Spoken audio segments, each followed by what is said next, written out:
নমস্কার প্রিয় শ্রোতা বন্ধুরা, অডিও স্টোরি বাড়ি চ্যানেলে আপনাদের সবাইকে আরও একবার স্বাগত। আজ আমরা প্রবেশ করতে চলেছি আমাদের প্রিয় ধারাবাহিক অডিও সিরিজ একলা পথের লড়াইয়ের ১৬ নম্বর পর্বে। গত পর্বে আপনারা দেখেছেন অতীতের জমে থাকা মেঘ কেটে কিংশুক যখন মেহুল ও তিতলির দায়িত্ব নিজের কাঁধে তুলে নেওয়ার চেষ্টা করছিল, ঠিক তখনই তাদের জীবনে ঘনিয়ে আসে এক নতুন বিপদের কালো ছায়া। অচেনা এক লোক মেহুলকে তুলে নিয়ে যাওয়ার চেষ্টা করলে শেষ মুহূর্তে কিংশুক এসে তাকে রক্ষা করে। আতঙ্কে শিউরে ওঠা মেহুলকে বুকে জড়িয়ে ধরে কিংশুক প্রতিজ্ঞা করেছে আর এক মুহূর্তও তারা এই জায়গায় থাকবে না, কালই নতুন কোনো আশ্রয়ের খোঁজে বেরিয়ে পড়বে। কিন্তু হুট করে কিংশুক কি পারবে মেহুল আর তিতলিকে নিয়ে নিরাপদ কোনো নতুন ঠিকানা খুঁজে নিতে, নাকি সেই অচেনা শত্রু আবার তাদের পিছু ধাওয়া করবে? সব বাধা সরিয়ে কিংশুক কি পারবে মেহুল আর তিতলিকে চিরদিনের মতো একটি সুরক্ষিত জীবনের প্রতিশ্রুতি দিতে? সেই সব প্রশ্নের উত্তর জানতে চলুন আর দেরি না করে শুরু করা যাক একলা পথের লড়াইয়ের আজকের ১৬ নম্বর পর্ব। তিতলি সিঁড়ির একটু ওপরে দাঁড়িয়ে ওদের দুজনকে দেখছে। কিংশুক মেহুলকে জড়িয়ে ধরেছে। এই দৃশ্য তিতলির কাছে একেবারেই প্রত্যাশিত নয়, কিন্তু ওর ভালো লাগছে। ও দেখছে যে বাবাই মামামকেও আদর করছে। এবারে ও ছুটে মেহুলের কাছে গিয়ে জড়িয়ে ধরে বলে, মাম্মাম, তুমি কাঁদছো কেন? দেখো, বাবাই তোমাকে আদর করে দিচ্ছে। বাবাই তো আমাকেও এভাবে জড়িয়ে ধরে। তুমি কেঁদো না মাম্মাম। কিংশুক আর মেহুল দুজনেই ওর দিকে তাকায়। তিতলিকে দেখে মেহুল লজ্জায় সরে যেতে চাইছিল, কিন্তু কিংশুক আরো শক্ত করে জড়িয়ে ধরে। দেখলে, তিতলিও বুঝে গেল আর তুমি কিনা বুঝলে না। চলো আমাকে উপরে চলো। তুমি ওপরে গেলে আমাকে এভাবেই জড়িয়ে ধরে যেতে হবে, আমি তোমাকে ছাড়বো না। কি করছো? দেখছো তো তিতলি আমাদের দিকে তাকিয়ে আছে। তো দেখুক না। ওকে ভাববে বলো তো। এই তিতলি, আমি তোমাকে এইভাবে আদর করি না? করো তো। তুমি মাম্মামের গালে একটা হামি দাও তো, তাহলে মাম্মাম আর কাঁদবে না। তাই না? উফ বাবা, তিতলির কথা শুনে মেহুল আরো লজ্জা পেয়ে গেল। মেহুল বলল, এটা যে কি পাকা হয়েছে না। সরব, আমাকে যেতে দাও। আমার ভীষণ লজ্জা লাগছে। শুনতে পেল না তিতলি কি বলছে? কিংশুক আরো জোরে চেপে ধরলো ওর হাতটা। ওকে যেমন করে আদর করি তোমাকেও ঠিক এমনি ভাবে আদর করবো। তুমি রাজি তো? কথা না শুনলে ছাড়বো না, কিন্তু মেয়ে যখন বলেছে তখন শুনতেই হবে। তুমি আমাকে ছাড়ো, এখন চলো ঘরে যাই। বাইরে খুব শীত করছে আমার, আর আমার হাতে ভীষণ ব্যথা করছে। এই তো দেখো, আর শীত করবে না। আমি তোমাকে সব সময় এভাবেই জড়িয়ে ধরে থাকবো, তাহলে শীত করবে না তোমার। কিংশুক, কি করছো কি? তিতলি দাঁড়িয়ে সবটা দেখছে। ও কিন্তু ভীষণ বাগামে, ও সব বুঝতে পারে। কেমন কটকট করে কথা বলছে, তুমি দেখছো না? ও তো খারাপ কিছু বলেনি, শুধু বলেছে বাবাই যেমন ওকে আদর করে তেমন করেই যেন তোমাকেও ঠিক আদর করি। তুমি তো শুনছো না ওর কথা। কি হলো বাবাই? তুমি দাঁড়িয়ে দাঁড়িয়ে কি দেখছো? মাম্মামের গালে একটা হামি তো দাও। কিন্তু তোমার মামাম তো রাজি হচ্ছে না তিতলি, আমি কি করবো বলো তো? দাঁড়াও দাঁড়াও, আমি বলছি। ও মাম্মাম, তুমি এইরকম কেন করছো গো? বাবাই তো তোমার কথা শুনে, তাহলে তুমি কেন বাবাইকে একটা হামি দিতে দিচ্ছ না? তিতলির কথাগুলো শুনে কিংশুক হাসছে। মেহুল এতক্ষণে ভয়ে একেবারে কুঁকড়ে ছিল, কিন্তু ও তিতলির কথাগুলো শুনে আস্তে আস্তে স্বাভাবিক হচ্ছে। মেহুল একটু লজ্জা পেয়ে বলল, উফ, কি পাকা পাকা কথা শুনেছো মেয়ের। দাঁড়িয়ে দাঁড়িয়ে এতক্ষণ সময় নষ্ট না করে একটা হামি দিয়ে দিলি তো হয়। শুনে নাও, আমার কথা তুমি না শুনলে আজকে আমি সারা রাত তোমাকে এইভাবে জড়িয়ে ধরে দাঁড়িয়ে থাকবো খোলা আকাশের নিচে। কি করবে করে নাও।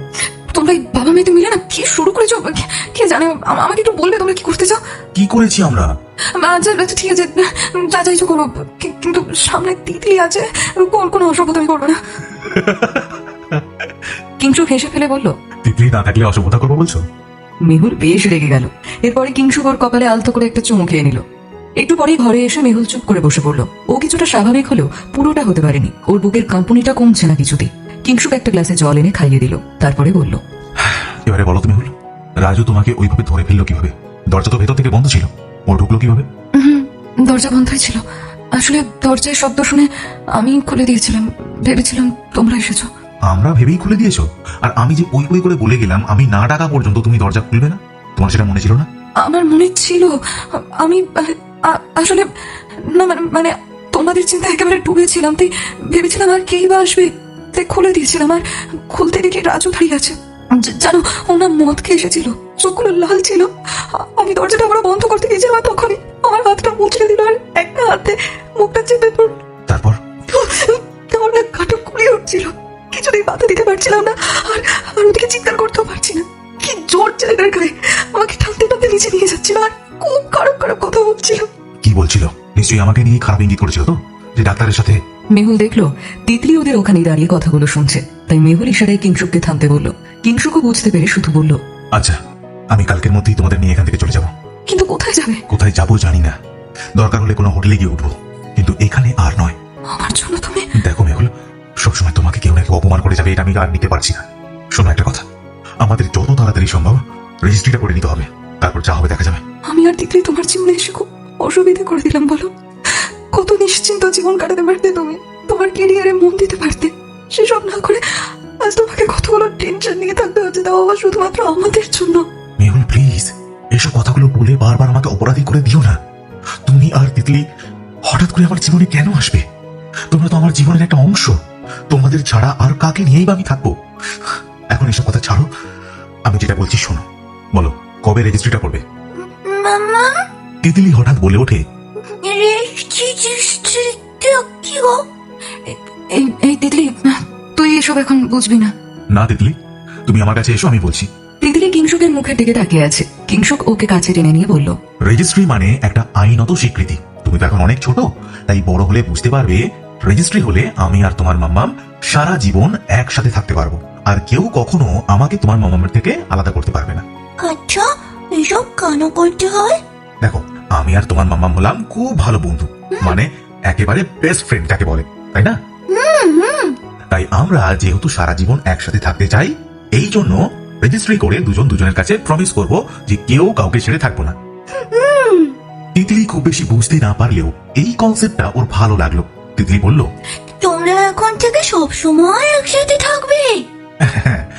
হ্যাঁ, আমরা সারা জীবন একসাথে থাকবো, আর সেই প্রমিসটাই করবো দুজনে, আর এটাকেই রেজিস্ট্রি বলে। তিতলি খুব হাসছে আর জোরে জোরে হাততালি দিচ্ছে। কি হলো তিতলি? আমাকে আনন্দ হচ্ছে, আমরা একসাথে ঘুরতে যাবো তো? হ্যাঁ যাবো তো, তার আগে একটু ঝামেলাগুলো মিটিয়ে ফেলি, তারপরেই তোমাকে আর মাম্মামকে নিয়ে আমি দার্জিলিং যাবো। ওখানে গিয়ে অনেক আনন্দ করবো। তিতলি যেন আনন্দে আত্মহারা হয়ে গেছে। মেহুল শুধু দেখছে আর ভাবছে, কি খুশি মেয়েটা। সত্যি কিংশুকের ফিরে আসাটা আমার জীবনের জন্য একটা সন্ধিক্ষণ। আমার মতো একটা অভাগীর সাথে থেকে থেকে আমার মেয়েটাও মুশকিল পড়েছিল। মেহুল কিংশুকের কাঁধে মাথা রাখে। কিংশুক হঠাৎ ওর হাতের দিকে তাকিয়ে অবাক হয়ে যায়। একি, তোমার হাত এতটা ফুলে গেল কি করে? দেখি তো। ও ও ও কিছু না, ওই রাজু ছেলেটা খুব জোরে মুচড়ে দিয়েছিল তো, তখনই লেগেছে। তিতলির ওষুধের বাক্সে একটা স্প্রে ছিল না ব্যথা কমানোর, ওটাই লাগিয়ে দিচ্ছি। দাঁড়াও, বেশ ফুলে গেছে তো দেখছি। আরে কিছু হবে না। তুমি চুপ করো, আমার মুখের উপর একটাও কথা বলবে না, আমি যেটা বলবো সেটাই শুনবে। বাবাই, তিতলি এবার কিংশুকের জামা ধরে টেনে বলল, কি গো, একটু খেলবি না? তোর সব সময় খেলা না? আমাকে একটু সময় দাও তিতলি, দেখছো না মামামের হাতটা কেমন ফুলে গেছে, আমি একটু ওষুধ লাগিয়ে দিই, তারপরে তোমার সাথে খেলবো। এখন তুমি একটু নিজে নিজে খেলো। মেহুলের হাতে ওষুধ লাগিয়ে দিয়ে কিংশুক বলল, শোনো মেহুল, এখন একটু বসে চুপ করে ব্যথা কমুক, তারপরে কাজ করতে উঠবে। আমাকে কতগুলো ফোন করতে হবে, কালকে আমি এই বাড়িতে ছাড়বো। কিংশুক ফোনটা নিয়ে কাকে যেন ফোন করলো। মেহুল শুনতে পাচ্ছে কিংশুক বলছে, হ্যালো দাদা, হ্যাঁ আমি কিংশুক বলছি। আপনাকে যে ঘরের কথাটা বলেছিলাম, ও আচ্ছা পেয়েছেন? ও হ্যাঁ, একটু ওপরের দিকে। না না, কোনো অসুবিধা নেই, ভাড়া যাই হোক আমি দিতে রাজি। না না না না, আমি ফ্যামিলি নিয়ে থাকবো। হ্যাঁ হ্যাঁ, ফাঁকা আছে? হ্যাঁ হ্যাঁ, আচ্ছা কাল সকালে আমি দেখতে যাবো। হ্যাঁ, আপনি আমাকে বরং অ্যাড্রেসটা বলে দিন। হ্যাঁ হ্যাঁ হ্যাঁ, ওটা নিয়ে ভাবেন না, আমি ম্যানেজ করে নেবো। হ্যাঁ, আমার কালকেই চাই বাড়িটা। কোন বাড়িটা? এখন কিছু বলবো না, কালকেই দেখতে পাবে। মেহুলের সাথে বাড়ির ব্যাপারেই কথা হচ্ছিল কিংশুকের। এখন হাতের ব্যথাটা একটু কম আছে, ব্যথাটা একটু কমে যেতে মেহুল রান্নাঘরের দিকে চলে গেল। এদিকে কিংশুক একে ওকে ফোন করেই যাচ্ছে। মেহুলেরও খারাপ লাগছে কিংশুকের জন্য। ও ভাবলো, কিংশুক আর কত কি করবে আমাদের জন্য। যেদিন থেকে জানতে পেরেছে তিতলি ওর মেয়ে, সেই দিন থেকে নিজের স্বার্থের বাইরে গিয়ে যতটা পেরেছে সাহায্য করেছে। ওর কোয়ার্টারের লোকজন বা হাসপাতালের লোকজন কি ওর নামে কিছু বলছে না? নিশ্চয়ই বলছে। এমন ভাবে একজন হাসপাতাল থেকে কাজ ছেড়ে অন্য জায়গায় থাকছে, সেখানে কথা তো উঠবেই।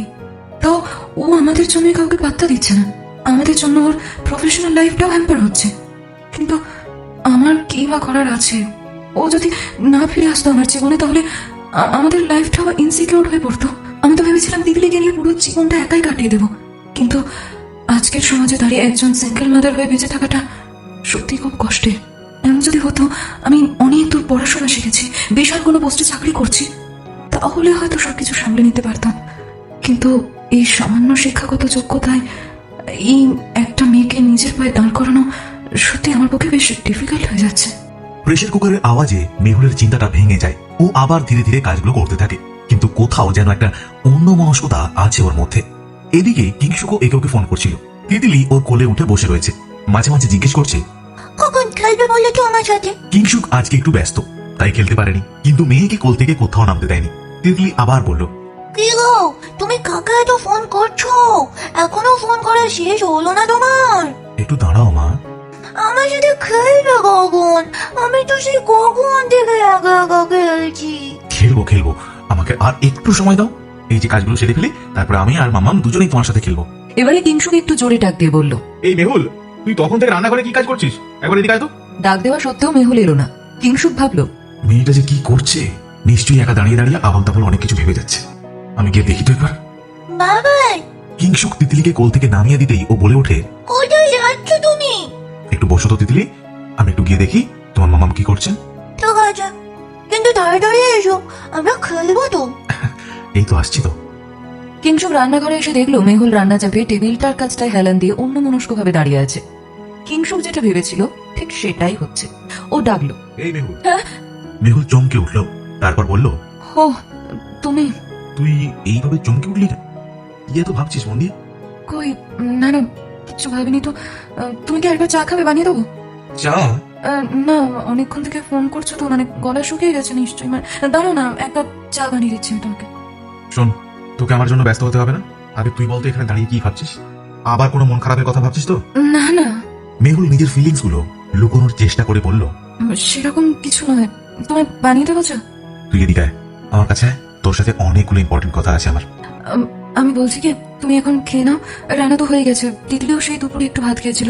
ওকে খাইয়ে ঘুম পাড়িয়ে দিই, তারপর বরং আমরা কথা বলবো। ঠিক আছে, তুই ভাতটা মাখিয়ে নিয়ে আয়, আমি তিতলির কাছে যাচ্ছি। আচ্ছা। মেহুল একটু পরে ভাত মেখে নিয়ে এলো। এসে দেখলো তিতলি কিংসুকের কোলে বসে আছে। মেহুলের হাতে ভাতের থালা দেখেই তিতলি বলে ওঠে, এখন খাবো না মামা। এখন খাবে না কেন? সেই তো দুপুরে কখন একটু খেয়েছিস। খিদে পায়নি তোর?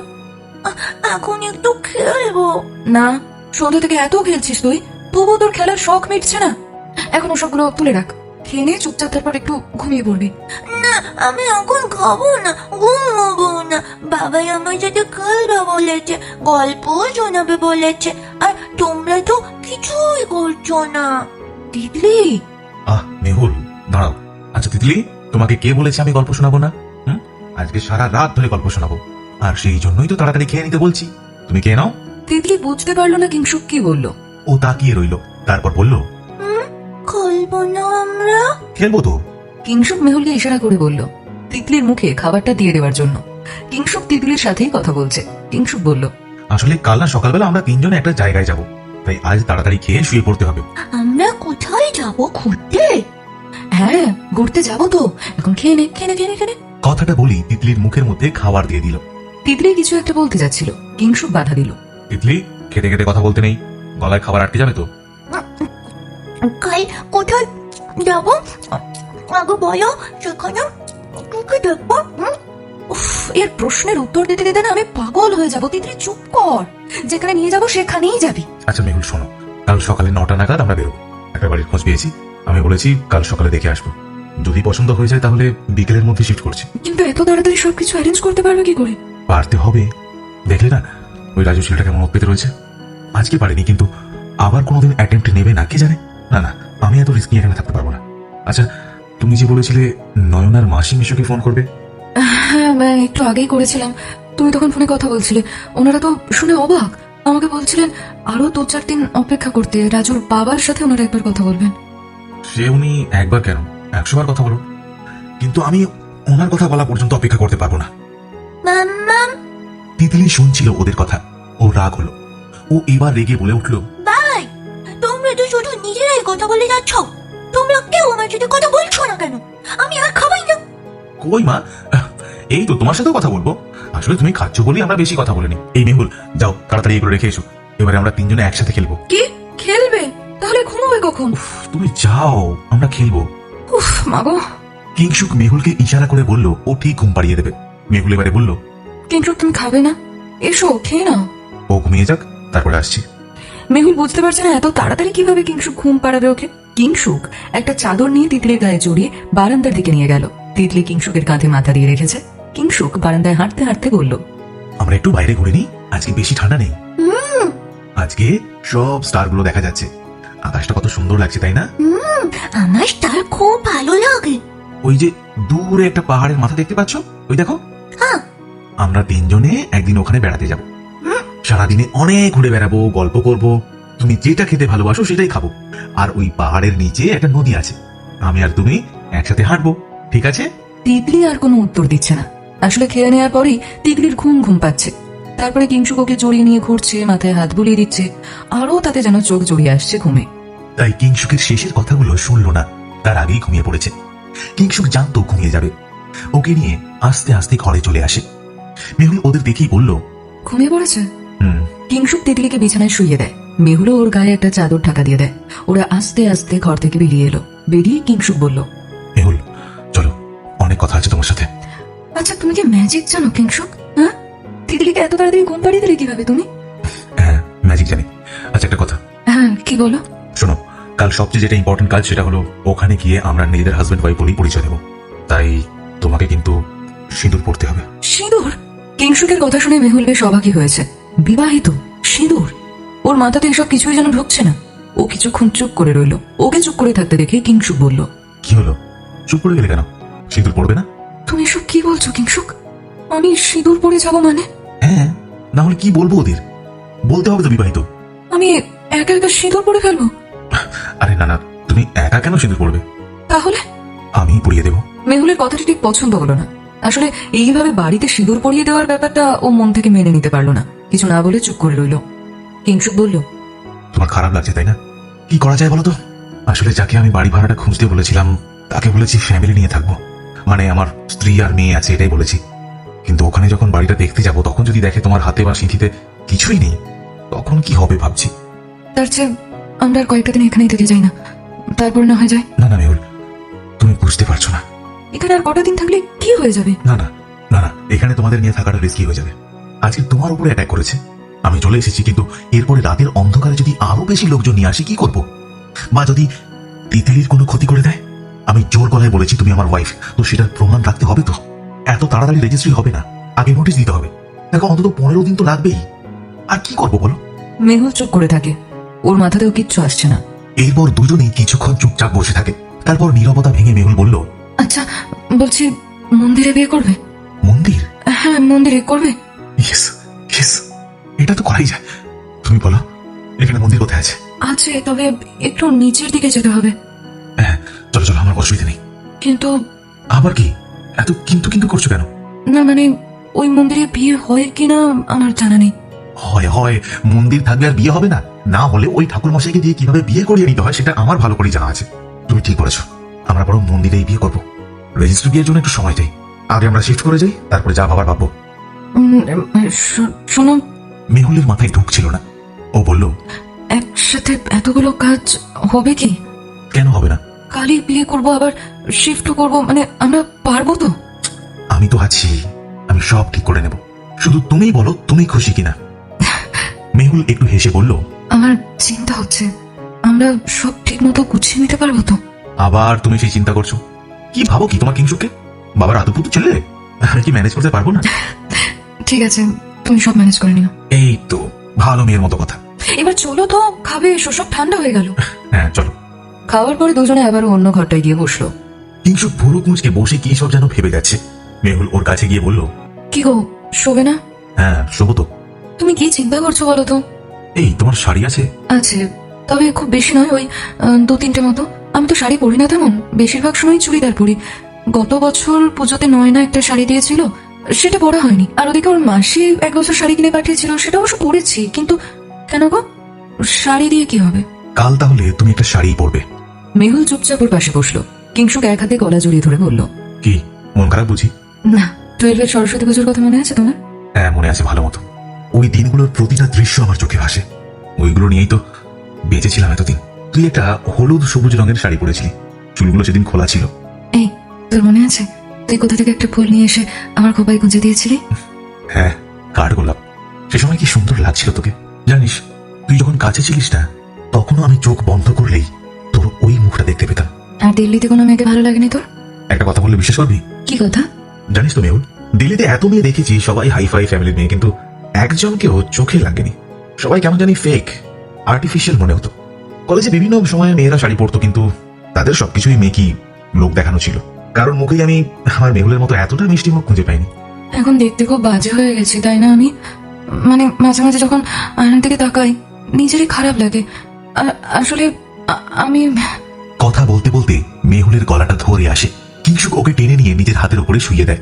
হাতটা মুঠো পাকিয়ে ওর নাকে টগায় ধরে কিংসুক। তুই আর একবার বল, দেখ তোর কি অবস্থা করি। ভালো খারাপ আমি জানি না মেহুল, আমি শুধু এটাই জানি যে শুধু তুই আমার। কিন্তু আমি যে দাঁড়া দাঁড়া, আগে আমার কথাটা শোন। আচ্ছা ধর, আজকে যদি একটা অ্যাক্সিডেন্টে আমার মুখটাই বদলে যেত বা হাত পায়ের চলার ক্ষমতা থাকতো না, তুই কি আমাকে ফেলে দিতিস? কিংসুক, মেহুল ওর মুখে হাত চাপা দেয়, তারপর বলে, এসব বলিস না, আমি আর নিতে পারি না। আমি তো সবকিছু হারিয়ে ফেলেছিলাম, হঠাৎ করে তুই ফিরে এসে আমাকে নতুন জীবনের স্বপ্ন দেখিয়েছিস। আর এমন করে ভয় দেখাস না, তাহলে আমি বাঁচবো না রে। কিংসুক ওকে দুহাতে জড়িয়ে নিয়ে গালের চুমু একটা খেয়ে নিল। মেহুলা জড়িয়ে ধরেছে ওকে। এবারে কিংসুক বলল, তখন মেয়ের সামনে চুমু খেতে খেতে তোর মুখটা যা হয়েছিল না, একেবারে ছবি তুলে বাঁধিয়ে রাখার মতো। আরে তুমি বুঝছো না, তিতলি পুরো তোমার মতোই পাকা হয়েছে। এখন এইসব দেখলে পরে আবার এই নিয়ে কথা বলবে। ঠিক আছে, ওর সামনে তাহলে খাবো না, কিন্তু মেয়ের সামনে চুমু খাওয়ার পারমিশন দিচ্ছিস না, মেনে নিলাম। অন্তত এখন দে, এখন তো আমি ছাড়া আর কেউ নেই। না, এখন দেবো না। দিবি না? না বললাম তো। আচ্ছা ঠিক আছে, কেমন দিবি না আমিও দেখবো। আজকে জোর করছি না, কাল থেকে পার্মানেন্টলি তুই আমার, ব্যাস তখন আর কোনো বাধা নেই। উফ, আমার যে কি আনন্দ হচ্ছে আমি বলে বোঝাতে পারবো না। আবার তুই পাগলামি করছিস। নে নে নে, চল এখন ঘুমাবি, চল। আজ আমার ঘুম আসবে না রে। সেই 18 বছর বয়সে যে স্বপ্নটা দেখেছিলাম সেটা কাল পূরণ হতে যাচ্ছে। কি করে ঘুম আসবে বল? জেগে থাকবি। উফ মেহুল, কাল ফাইনালি আমরা বিয়ে করছি। এরপর থেকে কেউ কখনো তোকে অপমান করবে না, তোকে আর তিতলিকে কোনো খারাপ কথা শুনতে হবে না। তোরা দুজনেই আমার হয়ে যাবি। মনটা আনন্দে ভরে যাচ্ছে আমার। মেহুল কিংসুককে শক্ত করে জড়িয়ে ধরেছে। দুজনেরই চোখ থেকে জল পড়ছে, তবে সেই জল পড়ছে খুশিতে। কিংসুক হঠাৎ করেই বলে উঠল, বিয়েটা খুব সাদা মাটা না? হোক না সাদামাটা, তবু তো বিয়ে। আসলে ওরা দুজনেই খুব খুশি আজ। যে দুজন মানুষ এই ছোট বয়সে স্বপ্ন দেখেছিল তারা দুজন দুজনের হাত ধরবে এবার। এতগুলো বাধা পেরিয়ে হাতটা তো ধরে রাখতে পেরেছে। এতবার আঘাত পেয়েও সেই অদৃশ্য বাঁধন কখনোই আলগা হয়ে যায়নি। এত বছর পরেও তারা নিজেদের দেওয়া কথা রাখতে পেরেছে। কজনই বা পারে এইভাবে ফিরে এসে আবার নিজের লোকের হাতটা ধরতে? সবাই তো প্রেমিক প্রেমিকা হয়েই থেকে যায়, জীবনে আবার নতুন কাউকে স্বীকার করে নেয়। যদি কিংসুক ফিরে না আসতো তাহলে হয়তো মেহুলের হৃদয়ে কিংসুকের স্থান চিরকাল পলাশ বৃক্ষ হয়েই থেকে যেত। দু চারটে নতুন ফুল ফুটতো, আবার ঝরে যেত, কিন্তু ওই বৃক্ষ হয়েই থাকতে হতো, কারণ যে ফুল ঝরে যেত সে তো আর ফুটতো না। আবার এটাও তো হতে পারতো কিংসুক কোনো দামি হোটেলের ঘরে শুয়ে নক্ষত্র গুণে মেহুলের কথা ভেবেই কাটিয়ে দিত। কিন্তু সমস্ত দিনের শেষে নাটোরের বনলতা সেনের মতো কি শান্তি খুঁজে পেত মেহুল আর কিংসুক? বন্ধুরা, গল্প কেমন লাগছে? ভালো লাগলে ঝটপট একটি লাইক দিন এবং প্রিয়জনদের সাথে শেয়ার করুন। আর অডিও স্টোরি বাড়িতে আপনি নতুন হলে অবশ্যই সাবস্ক্রাইব করে রাখুন এমন আরও গল্প শোনার জন্য। চলুন পরেরটুকু শোনা যাক। ওরা অনেক রাত অবধি গল্প করেছিল। স্বাভাবিকভাবে পরের দিন সকালে মেহুলের উঠতে একটু দেরি হয়ে যায়। সকালে ঘুম থেকে উঠে তিতলিকে ঘুম থেকে তুলে রেডি করতে করতেই দেরি হয়ে গেল আরো অনেকটা। কিংসুক রাতেই বলে দিয়েছে, কালকে হাসপাতালে যাব না। আর ওই ঘরটা যদি সত্যিই পছন্দ হয়ে যায় তাহলে কোয়ার্টার ছেড়ে দেবো আমিও। তার জন্য কিছু মেল করতে হবে, সুপারের সাথে দেখা করতে হবে, সামনে অনেক কাজ। দেখা যাক কি করা যায়। তিতলি সকালে উঠতে পারেনি। আজ তার নাকি ভীষণ ঘুম পাচ্ছে। অন্যদিন উঠে পড়ে, কিন্তু আজ মেহুল যতবার ডাকছে ততবার তিতলি বলছে, না আমি এখন উঠবো না, আমি আর একটু ঘুমাবো। না তিতলি, আর শুবি না তুই, এবারে রেডি হতে হবে তো, বল। না আমার ঘুম পাচ্ছে। এই ওঠ, আমাদের আবার বেরোতে হবে তো, অনেক কাজ আছে মা। শেষে মেহুল রেগে মেগে পিঠে একটা থাপড় দিয়েই দিয়েছে। অমনি আরো হাও মাও করে কেঁদে উঠলো তিতলি। হল্লাহাটি শুনেই কিংসুক ছুটে আসে। তোমরা এমন করছো কেন দুজনে? আমাদের অনেক কাজ আছে। এই তিতলি, আমার কাছে আয় তো, আমরা বাইরেটা ঘুরে আসি। কিংসুক ওকে নিয়ে বেরিয়ে যায়। বাইরে যেতেই তিতলির ঘুম ছেড়ে যায়। কিছুক্ষণ পর মেহুল এসে নিয়ে গেল তিতলিকে, কোনো মতে স্নান করিয়ে দিয়ে রেডি করে দিল। কিংসুক এসে বলল, শোনো মেহুল, আমাদের খাওয়ার সময় হবে না, তুমি তিতলিকে বরং একটু খাইয়ে দাও। আরে চাটা তো খাবে তুমি, একেবারে খালি পেটে বাড়ি থেকে বেরিয়ে যেও না প্লিজ। কারণ ওর দুধটা গরম করে আনি, তারপর আমাদের চা করছি। তুমি যাও, চাটা বানাও, আমি ওকে রেডি করে দেবো। তুমি পারবে? দেখি না পারি কিনা, আমাকে শিখতে তো হবেই। মেহুল রান্নাঘরে চলে গেল চা বসাতে। একটা ছোট্ট পুতুল পুতুল ব্যাগ কাঁধে নিয়ে যায়। সেটা বাইরে থেকে দেখতে একটা মিকি মাউসের মতো হলেও আদতে পুঁচকি একটা ব্যাগ। তিতলিকে মেহুল আজকে একটা লাল রঙের জামা পরিয়ে দিয়েছে। খুব মিষ্টি লাগছে ওকে দেখতে, কিন্তু ওর মনটা ভালো নেই। চুলগুলো থাকলে সুন্দর করে লাল ক্লিপটা দিত, সেটা এখন দিতে পারছে না, তাই মুখটা গোমড়া করে বসে আছে। তিতলিকে ওভাবে বসে থাকতে দেখে কিংসুক মাথায় হাত বুলিয়ে বলল, কি হয়েছে তিতলি? শরীর খারাপ লাগছে? না। তাহলে কি হয়েছে বলো আমাকে। আমাকে দেখতে পচা লাগছে। কেন? কিংসুক ওকে কোলে তুলে নেয়। এটা কে বলেছে তোমাকে? আমি জানি, আমি সব চুল উঠে গেছে। মজা লাগছে। ও, এই জন্য মন খারাপ। দেখো তিতলি, তোমার মাথায় তো একটু ব্যথা লেগেছিল, তাই চুলগুলো কেটে দিতে হয়েছে। না হলে তুমি সুস্থ হতে পারতে না। সবসময় অসুস্থ থাকলে কি ভালো লাগতো? চুল কেটে দিয়েছে তো কি হয়েছে? এই দেখো কত ছোট ছোট চুল বেরিয়েছে। হ্যাঁ, আর কয়েক মাস পরেই তোমার সুন্দর চুল গজাবে। কিন্তু তাই বলে দেখতে পচা লাগবে কেন? আমাকে দেখতে ভালো লাগছে। কিংশুক ওকে আদর করতে করতে বলল, তোমাকে দেখতে একেবারে রাজকন্যা লাগছে। চলো আমরা একটা ছবি তুলি। আমি ছবি তুলব না, আমাকে বাজে লাগবে। ঠিক আছে, আজকে তোমাকে আমি একটা জিপসি টুপি কিনে দেবো। সেটা পরে ছবি তুলবে, ঠিক আছে? তিতলি তবুও মুখটা গোমড়া করে আছে। কিংশুক ওকে ব্যাপারটা ভুলাতে চেষ্টা করছে। ও আবারও বলল, আজ আমরা কোথায় যাচ্ছি জানো? করতে আমরা ঘুরবো তো নিশ্চয়ই, কিন্তু আজকে তোমার মাম্মাম আর আমি বিয়ে করব। তোমাদের আগে বিয়ে হয়নি? তোমার আর বাবা মামামের তো অনেকদিন আগে বিয়ে হয়ে গেছে। কিংশুক এইসব কথা শুনে হাসছে। তারপরে বলল, পাক্কা বুড়ি। ক্লাসে এইসব গল্প হচ্ছে? আমি জানি সব। তোমার আগে বিয়ে হয়নি? হ্যাঁ, তোমার মামামের সাথে আমার অনেকদিন আগেই বিয়ে হয়ে গেছে, কিন্তু আমরা ভাবলাম যে আমরা তিতলিকে সাথে নিয়েই আবার বিয়ে করব। মানে তিতলি তো আমাদের বিয়েটা দেখেনি, তাই তিতলি সোনাকে দেখাবো বলেই আরো একবার করব। হ্যাঁ, আগে তো আমি দেখিনি। তাহলে ভালো করেছো। এর মধ্যেই মেহুল দুধ গরম করে নিয়ে এসেছে। ও বাইরে থেকে এই কথাগুলো দাঁড়িয়ে শুনছে। মেহুল ভাবলো, সত্যি কিংশুক পারেও বটে। বাচ্চার কি করে মন জোগাতে হবে খুব ভালো করেই জানে। আমি এত পারি না বাবা, চর্চাপড় দিয়ে দিই। কিন্তু কিংশুক কখনোই ওকে বকেনি, সবসময় বোঝাতে চেয়েছে। মেহুল ঘরে ঢুকতে কিংশুক আর তিতলি ফিরে তাকালো। মেহুল বলল, তিতলি, এই দুধটা খেয়ে নে। আমি দুধ খাবো না, ম্যাগি খাবো। সকাল সকাল ম্যাগি খেতে নেই, দুধটা খেয়ে নাও তাড়াতাড়ি। না, দুধ খেতে আমার ভালো লাগে না। মেহুল এবারে চোখ পাকিয়ে বলল, সকাল থেকে একটা খেয়েছিস, আবার খাবি?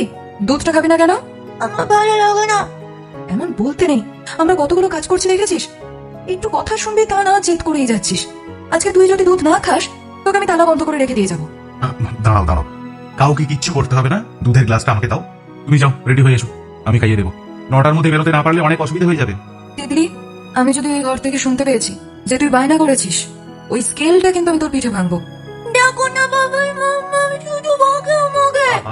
মামামের কত কাজ বলো তো, এই সকাল থেকে কাজ করছে, কষ্ট হচ্ছে তো বলো। এটা তুমি না বুঝলে কে বুঝবে? না, আমি দুধ খাবো না, ম্যাগি খাবো। শোনো, আমি তোমাকে চুপি চুপি একটা কথা বলি। কি কথা? এখন তুমি দুধটা খেয়ে নাও। আজকে তো আমরা একটা জায়গায় যাচ্ছি, তোমাকে ম্যাগি নয় অনেক ভালো জিনিস খাওয়াবো আমি। কি খাবে? আগে দুধটা খেয়ে নাও, তারপর বলবো। খাওয়ার সময় একটুও থামা যাবে না, পুরো গ্লাসটাই শেষ করতে হবে একেবারে। তাহলে বলবে তো? হ্যাঁ বলবো। ওকে। তিতলি দুধটা এক চুমুকে খেয়ে ফেললো। মুখটা মুছেই বলল, এবার বলো কি খাবে? চলো তোমাকে একটা জিনিস দেখাই। কিংশুক ফোনটা খুলে কয়েকটা জায়গা সার্চ করে তিতলিকে দেখিয়ে বলল, দেখো তো জায়গাটা কেমন। এটা কোথায়? দার্জিলিং? না, এটা এখানেই। আজকে আমরা 3 জনে এখানে বেড়াতে যাব, আরো অনেক মজা করব। তিতলি হাসছে। কিংশুক ওর নাকে নাক ঘষে দিল। এবার খুশি তো? মেহুল রেডি হয়ে আবার এই ঘরে চলে এসেছে।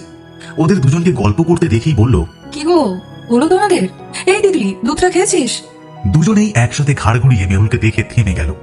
তিতলি তার মাকে 1-2বার শাড়ি পরতে দেখেছে, তাও তখন খুব ছোট, ভালো করে মনেও নেই। আর কিংশুক সেই ক্লাস 12-এ দেখেছিল, তারপরে আজ এই দেখছে। কিন্তু স্কুলে সেদিন ওকে দেখার পরে বুকের ভেতরটা যেমন শিরশিরিয়ে উঠেছিল, আজকেও ঠিক তাই হচ্ছে। একটা লাল রঙের শাড়ি পরেছে, চুলটা বিনুনি করা, হাতে কয়েকটা চুড়ি। এটা ছাড়া সারা শরীরের কোথাও কোনো প্রসাধনের চিহ্ন নেই। তবুও কি সুন্দর লাগছে মেহুলকে। একটা লাল শাড়িতেই ওকে ভীষণ উজ্জ্বল লাগছে। কিংশুক আর তিতলি হাঁ করে তাকিয়ে রইল। মেহুল একটু লজ্জা পেয়ে বলল, কি হলো কি, তোমরা দুজনে এইভাবে থমকে গেলে কেন? আমাকে কি খুব বাজে লাগছে? নিশ্চয়ই খুব খারাপ হয়ে গেছে। কিংশুক কিচ্ছু উত্তর দিল না, হাঁ করেই তাকিয়ে রইল। মেহুল আবার বলল, কি গো, তোমরা এইভাবে তাকিয়ে আছো কেন? এই জন্য বলেছিলাম চুড়িদার পরবো, তুমি তো জোর করলে। কিংশুক, মাম্মা, তোমাকে তো খুব সুন্দর লাগছে। কি? কিংশুক তিতলিকে কোল থেকে নামিয়ে দিল। তিতলি দৌড়ে এসে মেহুলকে জড়িয়ে ধরে। তার মা যে এতটা সুন্দর সে আগে কখনো দেখেইনি। মেহুল কোলে তুলে নিতেই তিতলি ওর গালে চুমু খেয়ে নিয়ে বলে, মাম্মা, তোমাকে খুব সুন্দর লাগছে। তুমি রোজ কেন শাড়ি পরো না? আমি রোজ শাড়ি পরলে তোর ভালো লাগবে? বলো না বাবা, কেমন লাগছে? তুই একেবারে ঠিক কথাই বলেছিস তিতলি, মামামকে শাড়ি পরলে ভীষণ সুন্দর লাগে। যা, একসাথে বাপ বেটি দুজনের মতো গেল নাকি? তুমি বিশ্বাস করছো না কেন গো? ধর, মামামকে কি দেখতে ভালো? মামাম তো পচা, শুধু বকে। ও বাবা দেখো না, মাম্মা বিশ্বাস করছে না। তুমি বলো না গো কেমন লাগছে। কিংশুক এগিয়ে এসে তিতলির সামনেই মেহুলের গালে চুমু খেয়ে নিয়ে বলল, এটা তিতলির মামামের জন্য। মেহুল একবার চোখ পাকিয়ে তাকালো কিংশুকের দিকে। এইদিকে চুমু খাওয়া দেখে তিতলি তো আনন্দের চোটে জোরে হাততালি দিয়ে উঠল। কিংশুক মুচকি মুচকি হাসে। মেহুল রাখতে গিয়েও রাখতে পারল না, দুজনের কাণ্ড দেখে হেসে ফেলল। তারপর বলল, তোমরা দুজনে কি শুরু করেছো? আমাকে একটু বলবে? মানে আমাকে এইভাবে দেখছো কেন তোমরা? আমাকে কি খারাপ লাগছে? খুব অদ্ভুত লাগছে, তাই না? আমি বরং চেঞ্জ করে আসি, চুড়িদার পরে আসি। না মাম্মা না, দেখো না বাবা মাম্মাকে বলছে। হ্যাঁ চেন পরে নেবে বলছি, তুমি কিছু বলবে না? দেখছি। কিংশুক তিতলিকে আবার কোলে নিয়ে নেয়। সত্যি মেহুল, তোমাকে আজকে ভীষণ সুন্দর লাগছে। একবার বিশ্বাস করো আমাদের কথা। সত্যি তো? একেবারে সত্যি। আচ্ছা, তুমি শাড়ি পরো না কেন? মাম্মামের তো বেশি শাড়ি নেই, তাই শাড়ি পরে না। তিতলি, আবার তুই বাঁকা বাঁকা কথা বলছিস? না গো বাবা, তুমি জিজ্ঞেস করো। বলো, তুমি শাড়ি পরো না কেন? মেয়েও তো বলছে। এবার তো উত্তর দিতেই হবে। শাড়ি আমি সত্যি ইচ্ছে করে পরি না। আসলে তুমি নিজেই দেখেছো, সকাল থেকে কতগুলো কাজ থাকে। কেক বানানো, সেগুলো রেডি করে পৌঁছে দেওয়া, তিতলিকে স্কুলের জন্য রেডি করা, ওকে নিয়ে যাওয়া, নিয়ে আসা। এত সময় ধরে কে শাড়ি পরে কাজ করবে বলো তো? তাই চুড়িদার গলিয়ে নি। আমি চাইলে শাড়ি কিনতেই পারতাম, কিন্তু কিনি না। বুঝলাম। কিংশুক মনে মনে ভাবলো, আমি জানি তুমি সত্যি বলছো না মেহুল। আসলে তুমি কখনোই নিজের দারিদ্রতা দেখাতে চাও না, নিজের দুর্বলতাগুলো কারোর কাছে প্রকাশ করো না। সবাইকে শুধু নিজের কাঠিন্যটাই দেখাতে চাও। কিন্তু আমার কাছেও এতটা সংকুচিত হয়ে থাকো কেন? বাবাই। কিংশুকে চুপ থাকতে দেখে তিতলি বলল, ও বাবা দেখো না। হ্যাঁ বলো। কিংশুক এবারে মেহুলের দিকে তাকিয়ে হেসে বলল, আমাকে বেশি বোঝাতে যেও না, আমি আমার মেহুলকে খুব ভালো মতো চিনি। আচ্ছা তিতলি, তুমি যখন বলেছো তখন তোমার মামাম এবার থেকে শাড়ি পরবে। আমি কিনে দেবো। খুশি? কেন মাম্মা বলো, তুমি শাড়ি পরবে? দুজনেই যখন চাইছে তখন আমি একা আর না বলে কি করে পরবো। কি মজা। এবারে চলো তোমরা, দেরি হয়ে যাচ্ছে। কিংশুক, তুমি ওকে নিয়ে নিচে যাও, আমি চাবিটা লাগিয়ে দিয়ে আসছি। একটা জলের বোতল নিয়ে নাও, কাছে একটা থাক, দরকার হলে কিনে নেবো। ও একটা ছাতাও নিও, যদি বৃষ্টি আসে তিতলির যেন কোনো অসুবিধা না হয়। আমরা ভিজলে ক্ষতি নেই, কিন্তু আমি চাই না ওর ঠান্ডা লেগে যাক। কিংশুক তিতলিকে নিয়ে নিচে নেমে গেছে। মেহুল তালা দিচ্ছে। মেহুলের মুখে একটা স্নিগ্ধ হাসি। আসলে ওর ভালো লাগছে ওদের দুজনের জন্য কিংশুকের এই কেয়ারিংটা। ও ভাবলো, এতদিন খুব মিস করতাম আমি ওকে। কিংশুক আগেও যেমন আগলে রাখতো, এখনো ঠিক সেটাই করছে, তবে আমাদের দুজনের জন্য। নিজের থেকেও তিতলিকে এতটা বেশি করে আগলে রেখেছে। আমার বুকের ভেতর থেকে যেন একটা ভারী পাথর নেমে গেছে। আর তিতলিও তো অল্প কয়েকদিনের মধ্যে বাবাইকে অন্ধের মতো বিশ্বাস করতে শুরু করে দিয়েছে। খাওয়া, ঘুম, বেড়ানো, গল্প, খেলা, হাসি, আনন্দে মজায় মজায় কিংশুক তিতলিকে একেবারে মাতিয়ে রেখেছে। ওরা তিনজনেই বেরিয়ে গেল। কিংশুক তিতলিকে কোলে নিয়ে হাঁটছে। তিতলি পায়রার মতো বকম বকম করেই যাচ্ছে। আর কিংশুকের অসীম ধৈর্য। ও একটুও মেয়ের কথা শুনে টায়ার্ড হচ্ছে না। তিতলিও সমানে গল্প করছে। এত কথা বলতে দেখে মেহুল বলল, আচ্ছা, তুই কি বাবাইয়ের কোল থেকে নামবি? তোকে কোলে নিয়ে এই উঁচু নিচু রাস্তায় হাঁটতে ওর কত কষ্ট হচ্ছে বলতো? আচ্ছা থাক না, ও তো এখনো দুর্বল। এই তুমি থামো তো, মেয়েকে এতটা মাথায় তুলবে না। আমি যদি দেখতাম ও খুব অসুস্থ, হাঁটতেই পারছে না, তাহলে আমি তোমাকে বলতাম না। সেদিন তো নিয়ে এলে, তখন কিছু বলেছি? কিন্তু হয়তো কাতর দিয়ে ওকে অলস করে দিও না, নামা কোল থেকে। কিন্তু মেহুল, ও তো। কিচ্ছু বলবে না তুমি। এই তিতলি, নেমে এসো, বাবাইয়ের কষ্ট হচ্ছে। মেহুলের গম্ভীর গলার স্বরে দুজনেই চুপ করে গেছে। কেউ আর কিচ্ছু বলতে পারেনি। তিতলিও কোল থেকে নেমে হাত ধরে হাঁটছে। কিছুটা হেঁটে গিয়ে মেন রোডে গিয়ে দাঁড়ালো ওরা। মেহুল বলল, এখানে গাড়ি পাবো তো? হ্যাঁ, শেয়ারের গাড়িগুলো পাওয়া যাবে। আচ্ছা, তুমি মন্দির চেনো তো? হ্যাঁ চিনি, বার দুয়ে গেছি। মন্দিরটা রাস্তার উপরে নয়, রাস্তা থেকে নেমে বেশ খানিকটা হাঁটতে হবে। বেশিক্ষণ দাঁড়াতে হলো না। একটু পরে একটা গাড়ি পেয়ে গেল ওরা। আরো দুজন মেয়ে, একজন ছেলে ছিল সেই গাড়িতে। প্রথমে রাজি হয়নি চালক। চালক বলল, আরে না দাদা, অলরেডি 3 জন আছে, আরো 3 জন হবে না। দেখুন না দাদা, বাচ্চা মেয়ে, ওকে কোলে নিয়ে বসবো। আর মেয়েটা অসুস্থ, ঠিক মতো হাঁটতে পারছে না। ঠিক আছে, বসুন। ওরা গাড়িতে উঠে বসলো। কিংশুকের কোলে বসেছে তিতলি, আর মেহুল ওর পাশে বসেছে। মেহুল সামনে খুব বেশি না দেখালেও ভেতরে ভেতরে খুব খুশি হয়ে আছে। কতদিন পরে এত সুখের সময় কাটছে ওর। কিংশুকের একটা হাত জড়িয়ে নিয়ে রাস্তার দিকে তাকিয়ে রইল। আরো কিছুক্ষণ পরে মন্দিরে পৌঁছে গেল। মন্দিরটা বেশি বড় নয়, চারপাশে গাছগাছালি দিয়ে ঘেরা। রাস্তা থেকে বেশ কয়েকটা ধাপ উঁচুতে উঠতে হবে। লোকজন খুব বেশি নেই, স্থানীয় লোকেরই সমাগম বেশি। আসলে এই অখ্যাত একটা জায়গায় পাহাড় জঙ্গলের মধ্যে যে একটা মন্দির লুকিয়ে আছে, সেটা কেই বা জানবে। তিতলি কিন্তু লাফিয়ে লাফিয়ে উঠে গেছে। মেহুল একটু উঠেই হাঁপিয়ে গেছে। কিংশুক ওর হাতটা ধরে। কি হয়েছে তোমার? কষ্ট হচ্ছে উঠতে? না, কিছু হয়নি, তুমি চলো। মেহুল মুখে না বললেও কিংশুক বুঝেছে ওর কষ্ট হচ্ছে। তবু কিংশুক কিছু বলল না। ও জানে কিছু জিজ্ঞেস করলেও মেহুল নাই বলবে। ও তাকিয়ে রইল মেহুলের দিকে, মনে মনে ভাবলো, ওর শরীর ভালো আছে তো? এত রোগা হয়ে গেছে আগের থেকে, দেখলেই বোঝা যায় গায়ে রক্ত নেই, মুখটাও ফ্যাকাশে, খাওয়া দাওয়া তো করেই না। এইসব ঝামেলাগুলো মিটুক, তারপর ওর কয়েকটা টেস্ট করতে হবে। কিংশুক কাছে এসে মেহুলকে এক হাতে জড়িয়ে ধরে। তুমি আমাকে ধরে হাঁটো, তোমার কষ্ট হচ্ছে সেটা বলবে তো, এত লজ্জা পাও কেন? তুমি এত চিন্তা করো কেন? আমার সেরকম কিছু হয়নি, ওই একটু। ব্যাস, অনেক হয়েছে, আর বেশি কথা বলো না। আমি কেন চিন্তা করি সেটা আমি বুঝবো। এখন চলো। ওরা একেবারে উপরে উঠে এসেছে। তিতলি ওপরে এসে ছুটোছুটি করছে। কিংশুক বলল, শোনো তিতলি, একটু মামামের কাছে বসো, আমি আসছি। তুমি কোথায় যাচ্ছ? ওখানে জিজ্ঞেস করে আসি বিয়ের জন্য কি নিয়ম, কি কি লাগবে। চলো, আমিও যাচ্ছি। তিতলি একটা কোণে দাঁড়িয়ে আরো একজন দম্পতির বিয়ে দেখছিল। কিংশুক দেখলো তারা লোকাল, তাদের সাথে বেশ কয়েকজন এসেছে, তারা নিজেদের ভাষায় গান গাইছে। তিতলি ওদের রিচুয়ালস গুলোই দেখছে। কিংশুক পুরোহিতের কাছে গিয়ে জিজ্ঞেস করলো, বিয়ের জন্য কি করতে হবে? পুরোহিত বাংলায় কথা বলছে না, ইংরেজি আর ভাঙা ভাঙা হিন্দিতে কথা বলছে। তিনি যেটা বললেন সেটা হলো, ওইদিকে নিচে বেশ কয়েকটা দোকান আছে, সেখান থেকে দুটো মালা, সিঁদুর, একটা ওড়না আর ঠাকুরকে দেওয়ার জন্য ফুল, ধূপ এগুলো আনলেই হবে। আচ্ছা, আমি আনছি। কিংশুক তিতলিকে মেহুলের কাছে বসিয়ে নিজেই চলে গেল নিচের দোকানগুলোর একটাতে। মেহুল ঠাকুরের মূর্তির দিকে তাকিয়ে আছে। মায়ের মূর্তি চলচল করছে।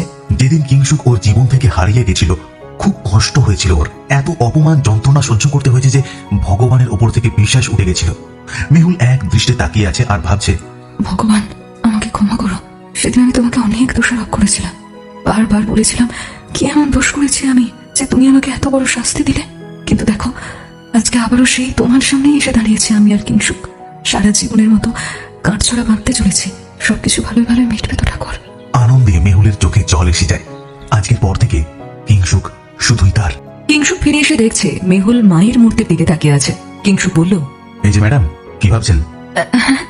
মেহুল ঘুরে তাকিয়ে দেখলো কিংশুক দাঁড়িয়ে হাসছে। ওর হাতে ফুলের মালা, সিঁদুর, ওড়না আর অনেকগুলো সাদা লাল চুড়ি। মেহুল চোখের জলটা মুছে নিয়ে বলল, তুমি কখন এলে? তুমি বলো, তোমার আবার কি হলো? চোখে জল কেন? না না, ও কিছু না। আমাকে বিয়ে করার ইচ্ছে নেই? ধ্যাৎ, কি যে বলো না। শেষবারের মতো জিজ্ঞেস করছি, ম্যাডাম মেহুল, আপনি কি আমাকে বিয়ে করতে রাজি আছেন? আমি কিন্তু আপনাকে ছাড়া বাঁচবো না। হ্যাঁ ডক্টর কিংশুক, আমি রাজি আছি। আমি রাজি সারা জীবনের জন্য তোমার হতে। ব্যাস, আর কি চাই? এবার চলো চলো। কিংশুক মেহুল দুজনে পুরোহিতের কাছে গেল। পুরোহিত ওড়নাটা নিয়ে কিংশুকের গায়ে জড়িয়ে দিয়ে মেহুলের আঁচলের সাথে বেঁধে দিলেন। তারপর বললেন, আপনারা দুজন ঠাকুরের সামনে বসুন। ওরা দুজন বসলো। বিবাহের উপকরণ বা আয়োজন খুবই সামান্য, কিন্তু এই সামান্য আয়োজনটুকুই তিনজন মানুষের কাছে স্বর্গীয় সুখ এনে দিয়েছে। যে মানুষ দুটো আজ থেকে 7 বছর আগে ভেবেছিল ঘর বাঁধবে, আজকে সত্যিই তারা দুজনে নিজেদের দেওয়া কথা রাখতে পেরেছে। দুজন মনের মানুষ একসাথে থাকবে, এর চেয়ে বড় পাওনা আর হয়তো কিছুই হতে পারে না। সে উপকরণ যতই সামান্য হোক না কেন, তাদের সুখের দরজায় কেউ আঘাত দেবে না। কিংশুক তিতলির হাতে ফোনটা দিয়ে বলেছে, তিতলি, তুমি একটু দূরে দাঁড়িয়ে ছবি তুলবে। হ্যাঁ, আমি তোমায় দেখিয়ে দিয়েছিলাম না, মনে আছে তো? হ্যাঁ, আমি পারবো। তিতলি ভালো মতো ছবি তুলতে পারে না, তবু যেটা পারে সেটাই ওদের দুজনের কাছে অনেক। তিতলি হাঁ করে বাবাই আর মামামকে দেখছে। বিয়ে জিনিসটা কি এটা নিয়ে ওর মাথায় কোনো আইডিয়া নেই, কিন্তু কিংশুকের কথাটা ওর মনে পড়ে গেল। ও ভাবলো, ওরা বিয়ে করছে, তার মানে মাম্মামার বাবাই আজ থেকে প্রমিস করছে দুজনে একসাথে থাকবে। ও ফোনটা অন করে ওদের দিকে তাকিয়ে আছে। বিয়ের টুকটাক রিচুয়ালস হলো, বেশি কিছু নয়। মালা বদল, আগুনের চারপাশে 7 পাকে ঘোরা আর তারপরে সিঁদুর পরানো। সিঁদুরটা পরিয়ে দেওয়ার সাথে সাথে মেহুলের চোখ ফেটে জল বেরিয়ে আসে। তিতলি ফোনের ভিডিও অন করে ওদেরকেই দেখছে আর ভাবছে, মাম্মামকে কি সুন্দর লাগছে, এমনটা তো আগে কখনো দেখিনি। কিংশুক এবারে তিতলিকে কাছে ডাকলো। ও দৌড়ে এসে ওর কোলে বসে পড়লো আর তারপরেই বলে উঠলো, তোমাদের দুজনকে খুব ভালো লাগছে। কিংশুক আর মেহুল ওর দিকে তাকিয়ে হেসে উঠলো। ও ভিডিও অন রেখেছে দেখে কিংশুক বলল, এই রে, ভিডিও অন করেই রেখেছিস তিতলি? আমাকে ফোনটা দে, তুই আমাদের মাঝখানে বস। আমি কাউকে বলছি আমাদের তিনজনের একটা ছবি তুলে দিতে। একটা বাচ্চা ছেলে ওখানে ঘুরছিল, ওকে ডেকে বলল, আমাদের একটা ছবি তুলে দাও তো। ছেলেটা ওদের ছবি তুলে দিল। পুরোহিত বলেছে মন্দিরের চারপাশে ওদের দুজনকে 3 বার ঘুরতে, তারপর ঠাকুরকে প্রণাম করতে। কিংশুক তিতলিকে কোলে নিয়েই 3 বার ঘুরে আসে। তিতলি হাঁ করে ওর মাকে দেখেই যাচ্ছে। ওর মামামকে এত সুন্দর কখনোই দেখেনি। তারপর কিংশুকের দিকে তাকিয়ে বলল, দেখো বাবাই, মাম্মামার নাকে রং লেগেছে। ওই দেখি। ও তাই তো, কি মিষ্টি লাগছে না মামামকে? হ্যাঁ, আমার মাম্মাম তো সবসময় খুব সুন্দর, তুমি আসার পরে আরো সুন্দর হয়ে গেছে। তুমি এতদিন আসুনি কেন গো? আর তোমাকে কখনো যেতে দেবো না। আমিও আর কখনো তোমাদের ছেড়ে যাব না। তোমরা আজকে প্রমিস করলে তো? করলাম। বাবাইয়ের কোল থেকে নাম শোনা, ঠাকুর প্রণাম করতে হবে। তিনজনে ঠাকুরকে প্রণাম করছে। কিংশুক মেহুলের কানের কাছে গিয়ে ফিস ফিস করে বলল, নাকে সিঁদুর পড়ার মানে জানো তো, বর বেশি ভালোবাসবে। মেহুল চিমটি কেটে দিল, তারপর বলল, তুমিও মেয়ের মতো দুষ্ট হয়ে গেছো, ঠাকুরের দিকে তাকাও। ওরা কিছুক্ষণ মন্দিরে বসেছিল, তারপর নিচে নেমে আসে। মেহুল বলল, শাঁখা পলাটা? এখানে তো শাখা পলা কিছুই পাওয়া যায় না। আমি কাল সকালে টাউনে যাব, তোমার জন্য সব নিয়ে আসবো। প্লিজ কিছু মনে করো না। আমি জানি একটা মেয়ের বিয়ে নিয়ে অনেক স্বপ্ন থাকে, সেই দিনটা তার জীবনের বিশেষ দিন, কিন্তু আমাদের অবস্থা এমন, আমি তোমাকে ভালো করে সাজিয়েও দিতে পারলাম না। তুমি এরকম কেন বলছো? আমি যেটা পেয়েছি সেটাই অনেক। আমি কখনো খুব ভালো করে, খুব চাকচমক করে তোমাকে পেতে চাইনি। আমি তোমাকে মন থেকে চেয়েছি, আর সেটা তো পেলাম। সেখানে সেজে কি হবে বলো তো? আমি সাজলেও তুমি আমাকে যতটা ভালোবাসবে, না সাজলেও ততটাই ভালোবাসবে। তুমি মন খারাপ করো না প্লিজ। কিংশুক এক হাতে জড়িয়ে ধরে ওকে। আমি জানি তুমি কেমন, তবুও আমার নিজের তো একটা ইচ্ছে আছে। সবটা একসাথে পূরণ করতে পারবো না, কিন্তু নিশ্চয়ই একদিন পারবো। চলো এবারে বাড়িটা দেখে আসি। চলো। তোমার খিদে পেয়েছে নাকি? না, সেরকম পাইনি। আমি জানতাম তুমি এটা বলবে। চলো বাড়িটা দেখি, আমরা খেয়ে নেবো কিছু। কোথায় খাবে? হাসপাতালের কাছে ছোট যে খাবার হোটেলটা আছে, সেখানেই খাবো। এখন এসো। ওরা যেখানে দাঁড়িয়ে আছে সেই জায়গাটা খুব সুন্দর। চারপাশে ঢালু চায়ের বাগান, দূরে কিছু কিছু পাইন গাছের সারি দেখা যাচ্ছে। শীতের দাপট তেমন নেই, সুন্দর আবহাওয়া। তিতলি ওখানে দাঁড়িয়ে ফোনে বেশ কয়েকবার ছবি তুলে ফেললো। তিনজন অনেক সেলফিও তুললো। মেহুল শুধু হাসছে বাপ বেটির কাণ্ড দেখে। দুজনেই যেন একই বয়সী হয়ে গেছে। ঘন্টা দুয়েক পর ওরা বাড়িটা দেখে এসেছে। তিতলির স্কুলের কাছেই বাড়িটা, দোতলা পাকা বাড়ি। নিচে হাজবেন্ড ওয়াইফ থাকে। হাজবেন্ড পুলিশে চাকরি করে আর মেয়েটির দোকান আছে, ওই জন্য ওরা নিচেই থাকে, তাই ওপরটা ভাড়া দেবে। আজকে ওনারা দুজনেই ছিলেন, তাই কিংশুক কথা ফাইনাল করে 5,000 টাকা দিয়ে এসেছে। বলেছে বিকেলের মধ্যেই ঢুকে যাওয়ার ইচ্ছা আছে। বেরিয়ে এসেই মেহুল বলল, ওদের এই বাড়িটা আমার পছন্দ হয়েছে, কিন্তু মনটা না একটু খুঁত খুঁত করছে। ভাড়াটা একটু বেশি না? দুটো রুম, একটা রান্নার জায়গা, বারান্দা দুটো, সব মিলিয়ে 10,000। একটু ভেবে দেখলে হতো না? তুমি এক চান্সে হ্যাঁ বলে দিলে। আমি আর কোনো রিস্ক নিতেই চাইছি না। তাও একটু। দেখো মেহুল, এখানে বিছানা, ওয়ার্ড্রোব, ফ্রিজ সব আছে, তাই ভাড়া বেশি। এবারে মেহুল কিংশুককে বকতে শুরু করে। ও মানে, তাই বলে 10,000? তুমি কি গো, আমি যে ভেতরে তোমাকে এতবার ইশারা করছিলাম, আর তখন তুমি বুঝতেই পারলে না? আমি সব বুঝতে পেরেছি, কিন্তু আজকে তোমার কথা শুনতে পারলাম না। তুমি জানো না, ওখানে আর একদিন থাকাটা আমাদের পক্ষে রিস্ক হয়ে যাচ্ছে। ভাড়াটা অনেকটা বেশি। খুব বেশি। আমার রোজগার খুব কিছু কম নয়, হয়তো লাখ লাখ টাকা ইনকাম করি না, কিন্তু তোমাদের দুজনকে ভালো রাখতে পারবো। এখন চলো খেয়ে নেবে, এরপরে গাড়ি ঠিক করবো, সব জিনিসপত্র নিয়ে একেবারে সন্ধ্যের মুখে ঢুকে যাবো। আমরা ঘুরতে যাবো না? এত ঘুরেছো, ছবি তুলেছো, তবুও তোমার ঘোরার শখ মিটছে না দিদি? দাঁড়া তো, দেখবি তোকে আমি। যাবো যাবো, আগে একটু কাজগুলো সেরে নি, তারপর অনেক ঘুরবো। আচ্ছা মেহুল, ওই বাড়ির চাবিটা তাহলে? আমি মেশুকে বলে দিয়েছি, পাশের যে আঙ্কেল আছে ওনার বাড়িতে রেখে দিয়ে যাবো। আচ্ছা। বলছি, তোমার কাছে টাকা আছে তো? তুমি এই মাসে তো অনেক খরচ করলে। যেটা আছে সেটা দিয়ে বাকি মাসটা ভালোভাবে চলে যাবে। মাসের প্রথম দিনই তো টাকা ঢুকে যায়। তোমাকে আজ রাতে সব বলবো। এবারে তুমি বলো কি খাবে? আলু সেদ্ধ, ডাল ভাত। কিংশুক মেহুলের গালটা টিপে দেয়। বিয়ের দিনে কেউ আলু সেদ্ধ ভাত খায়? অন্তত একটা মাছ খাও। আজকে তো পারলাম না, পরের দিন তোমাদের নিয়ে টাউনে যাবো। এসো খেয়ে নি। বিকেল 4টে একটা বড় গাড়ি হাসপাতালের সামনে এসে দাঁড়াবে। একজন ভদ্রলোক আর পাশে সম্ভবত ওনার স্ত্রী নেমে এলেন। দেখেই বোঝা যাচ্ছে বেশ বড় লোক। ভদ্রলোক বেশ মেজাজ নিয়েই ঢুকলেন। হাসপাতালের সামনে একজন ছেলে থাকে পেশেন্টদের নাম লেখার জন্য। ভদ্রলোকটি তার কাছে গিয়ে বললেন, আচ্ছা, ডক্টর কিংশুক রায় এখানেই কাজ করেন তো?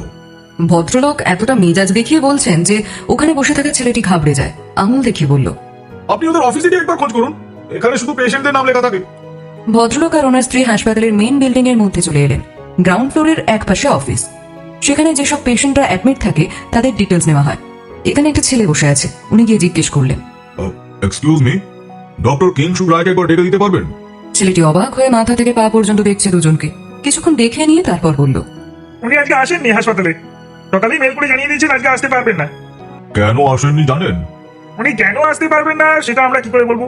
আপনি কে হন ওনার? ভদ্রলোক ছেলেটির কথার কোনো উত্তর দিলেন না, শুধু বললেন, উনি কি তাহলে কোয়ার্টারে আছেন? হয়তো, আমি বলতে পারছি না। আপনারা একটা কাজ করুন, এই হাসপাতালের গেট দিয়ে বাইরে বেরিয়ে যান, ঠিক পেছনেই দেখবেন ডাক্তারদের থাকার জন্য কোয়ার্টারগুলো আছে, হয়তো ওনাকে পেয়ে যেতে পারেন। Thank you. কথাটা বলে উনি আবার সস্ত্রীক বেরিয়ে এলেন। ওনার স্ত্রীকে দেখলেই বোঝা যাচ্ছে উনি প্রচন্ড টেনশনে আছেন। অনেকক্ষণ চুপ থাকার পর বলল, হ্যাঁ গো, ছেলেটা কোথায় গেল বলো তো? ও তো আজকে হাসপাতালে আসেনি বলছে। তাহলে কোথায় আছে? মানে কাল থেকে ফোনটাও তো বন্ধ। কোথায় আছে, কি করছে, কিছুই তো বুঝতে পারছি না। আমাকে একটু ভাবতে দাও তো। আচ্ছা, ছেলেটার কোনো বিপদ হলো না তো? ভদ্রলোক এবার বেশ বিরক্তই হলেন। স্ত্রীকে এমনভাবে অহেতুক চিন্তা করতে দেখে বিরক্ত বোধ করছেন উনি। কড়াভাবেই বললেন, এত চিন্তা করো না, কিছুই হয়নি। শুনলে না, সকালে মেল করে জানিয়েছে আজকে হাসপাতালে আসবে না। তার মানে ইচ্ছে করে ফোনের সুইচটা অফ রেখেছে, যাতে আমরা যোগাযোগ করতে না পারি। ওরও সব ফোন দিয়ে আমার বোঝা হয়ে গেছে। সে তো তুমি বুঝবে, তোমারই তো ছেলে। কি বলতে চাইছো কি তুমি? যেটা বলতে চাইছি সেটা তুমি খুব ভালো করেই বুঝেছ। তুমি একদিন তার সাথে যেটা করেছিলে, আজকে সেও ঠিক সেইটাই করছে। এসব তো তোমার কাছ থেকে এসে শিখেছে। সেদিন যদি ওই মেয়েটাকে ওইভাবে না তাড়িয়ে দিতে, তাহলে তাহলে আজকে তোমার ছেলে আমাদের থেকে এতটা দূরে সরে যেত না, বড় হয়ে যেত না। তুমি চুপ করো, আর এখানে দাঁড়িয়ে দাঁড়িয়ে ন্যাকা কান্না কাঁদবে না, ভালো লাগছে না আমার। তো কি করবো? হ্যাঁ, কি করবো বলে দাও। আচ্ছা, এখন তোমার এতদিন পরে মনে হচ্ছে আমি ভুল করেছি? এতদিন পরে মনে হচ্ছে ছেলে বড় হয়ে যাচ্ছে? যদি এতই মনের জোর ছিল, তাহলে সেদিন আগলে রাখোনি কেন? আমি যদি সেদিন তোমার ছেলেকে জোর করে না সরিয়ে আনতাম, ওই 18 বছর বয়সে বাপ হয়ে বসে থাকতো। জীবনে আর ডাক্তার হতে পারতো না, কিছু করতে পারবে না, শুধু মুখে বড় বড় কথা। শোনো, আমি তোমার ছেলেকে বাড়িতে ফিরিয়ে নিয়ে যাবই, সে যেভাবেই হোক। হাঁটতে হাঁটতে ওরা দুজনে কোয়ার্টারের কাছে এসে দাঁড়িয়েছেন। একসাথে অনেকগুলো ঘর সারি সারি বেঁধে দাঁড়িয়ে আছে। এভাবে কিংসুক বন্যাতে থাকে সেটা ওনারা জানেন না। এদিক ওদিক তাকাতেই দেখলো একজন লোক আসছে। দেখেই বুঝেছে লোকটা ওখানে কাজ করে। লোকটা ওদের দেখে একটু অবাকই হয়েছে, কাছে এসে বলল, আপনারা কাউকে খুঁজছেন? কিংসুক রায় কোন ঘরটাতে থাকে বলতে পারবেন? কিংসুক রায়? ও আচ্ছা, আমাদের নতুন ডাক্তারবাবু। উনি তো এখন এখানে নেই। নেই মানে? কোথায় গেছে? সেটা তো জানি না। ও কবে থেকে নেই এখানে, এটা জানেন? ওনাকে কাল সকালে একবার দেখেছিলাম। আমি তখন এই গেটের বাইরে ঝাড়ু দিচ্ছিলাম, তখন দেখলাম ডাক্তারবাবু ব্যস্ত হয়ে ঢুকলেন। আমি তো জিজ্ঞাসা করলাম নাইট ডিউটি ছিল নাকি। এসে বললেন না, একটু কাজ ছিল, তাই একটু পরেই বেরিয়ে যাবো। তারপর থেকে আর দেখিনি। আচ্ছা, আসলে এই ভদ্রলোক ওনার স্ত্রী, আর কেউ নয়, কিংসুকের বাবা মা। লোকটার কথা শুনে কিংসুকের মা ওর বাবার হাতটা আঁকড়ে ধরে বললেন, হ্যাঁ গো, শুনছো? আমার ছেলেটা কোথায় গেল বলো তো? কার পাল্লায় পড়েছে কে জানে, কোনো খারাপ সঙ্গে পড়েনি তো? থামো তুমি, আমাকে কথা বলতে দাও। ওর মাকে ওরকম ভাবে কাঁদতে দেখে লোকটি বলল, আপনারা কি ডাক্তারবাবুর বাবা মা?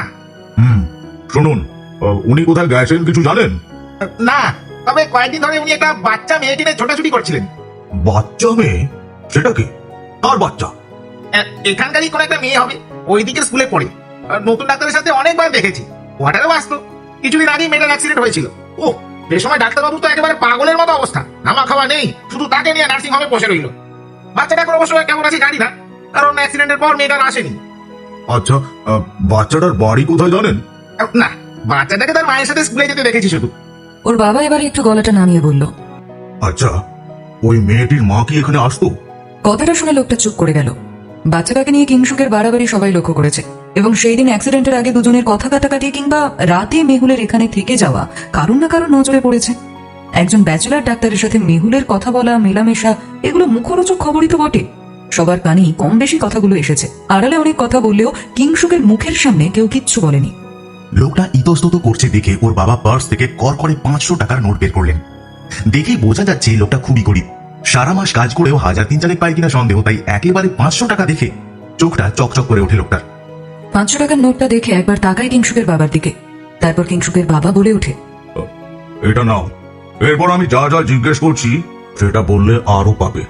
লোকটা টাকাটা নিয়ে নিল, তারপর বলল, আগে আমি মেয়েটার মাকে দেখিনি, তবে রান্নার লোকেদের মুখে শুনেছি মেয়েটির মা ডাক্তারবাবুর কোয়ার্টারে রাতে ছিল একদিন। আর ওই বাচ্চা মেয়েটাকে নিয়ে নার্সিং হোমে গেছিল, সেখানে ওর মায়ের সাথে। দেখুন, আমি এসব নিজের চোখে দেখিনি, সবাই যেটা বলেছে আমিও সেটাই শুনেছি। কিংসুকের বাবার মুখটা একেবারে উত্তপ্ত লোহার মতো গনগনে হয়ে গেছে। বিড়বিড় করে বলে চলল, কে এই মেয়েটা? কত বড় সাহস! লাজ লজ্জা বলে কিচ্ছু নেই, নিজের মেয়েকে নিয়ে একটা আনম্যারিড ছেলের কোয়ার্টারে! ছি ছি ছি ছি ছি। লোকটা তাকে আছে দেখে ওর বাবা আবারও জিজ্ঞেস করলেন, আচ্ছা, বাচ্চাটির বাড়ি কোথায়? আর ওর বাবাই বা কোথায়? সবাই বলছে বাচ্চাটার বাবা নেই। আর ইয়ার না, মানে কয়েকজনের মুখে শুনেছি ডাক্তারবাবু নাকি এখন ওই বাচ্চাটার বাড়িতেই থাকেন। প্রায় দিন তো রাতে কোয়ার্টারে থাকেন না, শুধু সকালে ডিউটি করে চলে যান। আমি আর কিছু জানি না, আমি চলি এখন, আমার অনেক কাজ রয়েছে। কিংসুকের বাবার আগে একেবারে ফুঁসছেন। ওর মায়ের দিকে তাকিয়ে বললেন, কে ওই মেয়েটা? খুব সাহস দেখছি, আমার ছেলের মাথাটা চিবিয়ে খাচ্ছে। একবার যদি পেতাম না সামনে। কি করতে? ওর মা রেগে উঠে বলে, কি করতে শুনি? পৃথিবী থেকে সরিয়ে দিতে? যদি প্রয়োজন হতো আমি সেটাই করতাম। আমি তো মেয়েটার সাহস দেখে অবাক হয়ে যাচ্ছি, এখানে কিনা থেকে গেল। ডাক্তার দেখে একেবারে গলায় ঝুলে পড়েছে। বের করছি আমি ওর। বড় লোকের ছেলে দেখলে এই লোভে একেবারে চোখ চকচক করে, তাই না? গলায় ঝুলে পড়া। তোর এই গলায় কিভাবে দড়ি পরিয়ে ঝুলিয়ে দিতে হয় সেটা আমি ভালো করেই জানি। বাচ্চাকে আর মাকে দুটোকেই ঝুলিয়ে দেবো। ছি ছি ছি ছি। কিংসুকের মা খুব রেগে গেলেন ওর বাবার উপরে। কড়া ভাবেই বললেন, নিজের ছেলেটাকে খুঁজে পাওয়া যাচ্ছে না, সেদিকে কোনো হুঁশ নেই। কার কিভাবে ক্ষতি করবে সেইটাই শুধু ভেবে যাচ্ছ। হ্যাঁ, তুমি একটু চুপ করো, চুপ করো। এভাবে আর নিজেকে ছোট করো না। ছেলেটা যে কেন আমাদের থেকে সরে গেছে সেটা আমি খুব ভালো করেই বুঝতে পারছি। তুমি নাকি বাবা, ছি, নিজের ছেলেটা কোথায় গেল সেটা নিয়ে একবারও ভাবছো না। কার কিভাবে ক্ষতি করবে শুধু সেটাই প্ল্যান করে যাচ্ছ। বলি হলি তোমাকে, ছি। আমাদের ছেলেটা ওই মেয়েটার জন্য। কোন মেয়েটা? হ্যাঁ, কোন মেয়েটা? আর ওই মেয়েটা মানেটা কি? তুমি এমন ভাবে কথা বলছো যেন কোন মেয়েটা সেটা একেবারে জেনে গেছো তুমি। সে যেই হোক, কিন্তু কেমন মেয়ে সেটা বুঝতে অসুবিধা হচ্ছে না আমার। শোনো, একটা বাইরের লোক এসে কি বললো না বললো সেটা নিয়ে তুমি রিন্টুকে জাজ করতে বসে গেছো। তুমি নিজের চোখে দেখেছো কাউকে ঝুলিয়ে দেবে নাকি? হ্যাঁ, কাকে ঝুলাবে তুমি? এবারে তোমার ছেলেই না তোমাকে ঝুলিয়ে দেয়। তোমার মাথাটা কি একেবারে খারাপ হয়ে গেছে? তুমি কি বলতে চাইছো ওই লোকটা মিথ্যে বলছে রিন্টু নামে? কি করে একজন ব্যাচেলার হয়ে একটা বিবাহিতা মেয়ের সাথে? আমি তো ভাবতে পারছি না। তুমি কি ভাবলে না ভাবলে সেটা নিয়ে রিন্টু আর বসে নেই। তাছাড়া আমি নিজের চোখে না দেখে আমার ছেলের নামে উল্টো পাল্টা ধারণা করব না। একবার তোমার কথা শুনতে গিয়ে অনেক ঠকেছি। কি? তুমি ঠকেছো? হ্যাঁ, ঠকেছি, সারা জীবনের মতো ঠকেছি। শুধু তোমার জেদ, তোমার অহংকার, তোমার সম্মান রক্ষার দায়িত্ব নিতে গিয়ে আমার ছেলেটার সম্মান, মেহুলের সম্মান আমি মাটিতে মিশিয়ে দিয়েছি। সেদিন মেহুল মিথ্যে বলেনি। সে কেন প্রেগনেন্ট ছিল আমি জানি না, কিন্তু আমি একজন মা হয়ে আর একজন মায়ের দুঃখ বুঝিনি। আর সেই শাস্তি আমাকে তো পেতেই হতো, আর সেটা আমি পাচ্ছিও। আমি আর ভুল বুঝবো না। আমার শুধু ছেলেকে চাই, আর সেটা যে কোনো ভাবেই হোক। তুমি এখন কি করতে চাইছো? আচ্ছা, আমি বরং আমার ওই পরিচিত না থাক, আর তোমার কোনো পরিচিত মানুষকে আমাদের এই ফ্যামিলি ম্যাটারে জড়াবে না তুমি। আমি অপেক্ষা করব। রিন্টু আজকে হাসপাতালে আসেনি, কিন্তু একবার আসবে তো নিশ্চয়ই। যদি কারোর সাথে সে নতুন ভাবে সংসার শুরু করেও থাকে তো করুক, চাকরিটা তো ছাড়বে না। এখানে ওকে আসতেই হবে। কোথায় থাকবে তুমি? আজকে রাতে আমরা এখানেই থাকবো। এখানে? হ্যাঁ, কেন এখানে থাকতে অসুবিধা আছে? ওর বাবা আর কিচ্ছু বলল না। আসলে ওর বাবার মাথায় এখন অন্য চিন্তা করছে। উনি শুধু ভাবছেন যা হবে সব পরে ভাববো, আগে তো ছেলেটাকে কবজা করি। কি হলো? কিংসুকের বাবাকে চুপ করে থাকতে দেখে ওর মা গায়ে হাত দিয়ে ডেকে বলল, কি ভাবছো তুমি? আচ্ছা চলো, আমি দেখছি। কাছাকাছি নিশ্চয়ই কোনো হোটেল বা হোমস্টে পাওয়া যাবে। আজ রাতটা সেখানেই কাটিয়ে দেবো। চলো তাহলে। বন্ধুরা, গল্প কেমন লাগছে?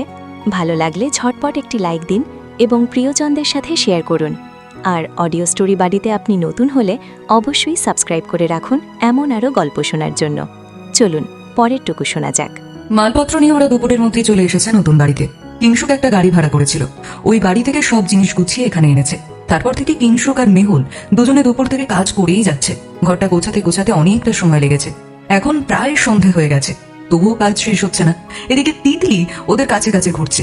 ও ভেবেছিল আজ সারা দিন অনেক খেলবে, কিন্তু বাবাই আর মাম্মাম কাজ করেই যাচ্ছে। তাই কিংশুকের ফোনটা চালিয়ে ও একা একা গান শুনছে আর নাচছে। কিংশুক দেখে বলল, তিতলি এত ভালো নাচতে পারে আমার জানা ছিল না তো। হ্যাঁ, ওর নাচের ভীষণ শখ। যেখানেই গান শুনবে সেখানেই দাঁড়িয়ে হাত পা নাড়তে শুরু করবে। ঠিক আছে, আমি দেখছি এখানে কোথাও নাচ শেখানো হয়, নাচের ক্লাসে ভর্তি করে দেবো। এই তিতলি, এদিকে আয় তো। আমি তোমাদের কারোর সাথে কথা বলবো না, আর তোমরা একটু খেলো না আমার সাথে। তোকে না একটা দেবো, তখন বুঝবি। দেখছিস সেই দুপুর থেকে কাজ শেষই হচ্ছে না, একদম দুদিন তোর খেলা বন্ধ। আহ মেহুল, কিংশুক কাজ করতে করতে এসে তিতলিকে কোলে তোলে।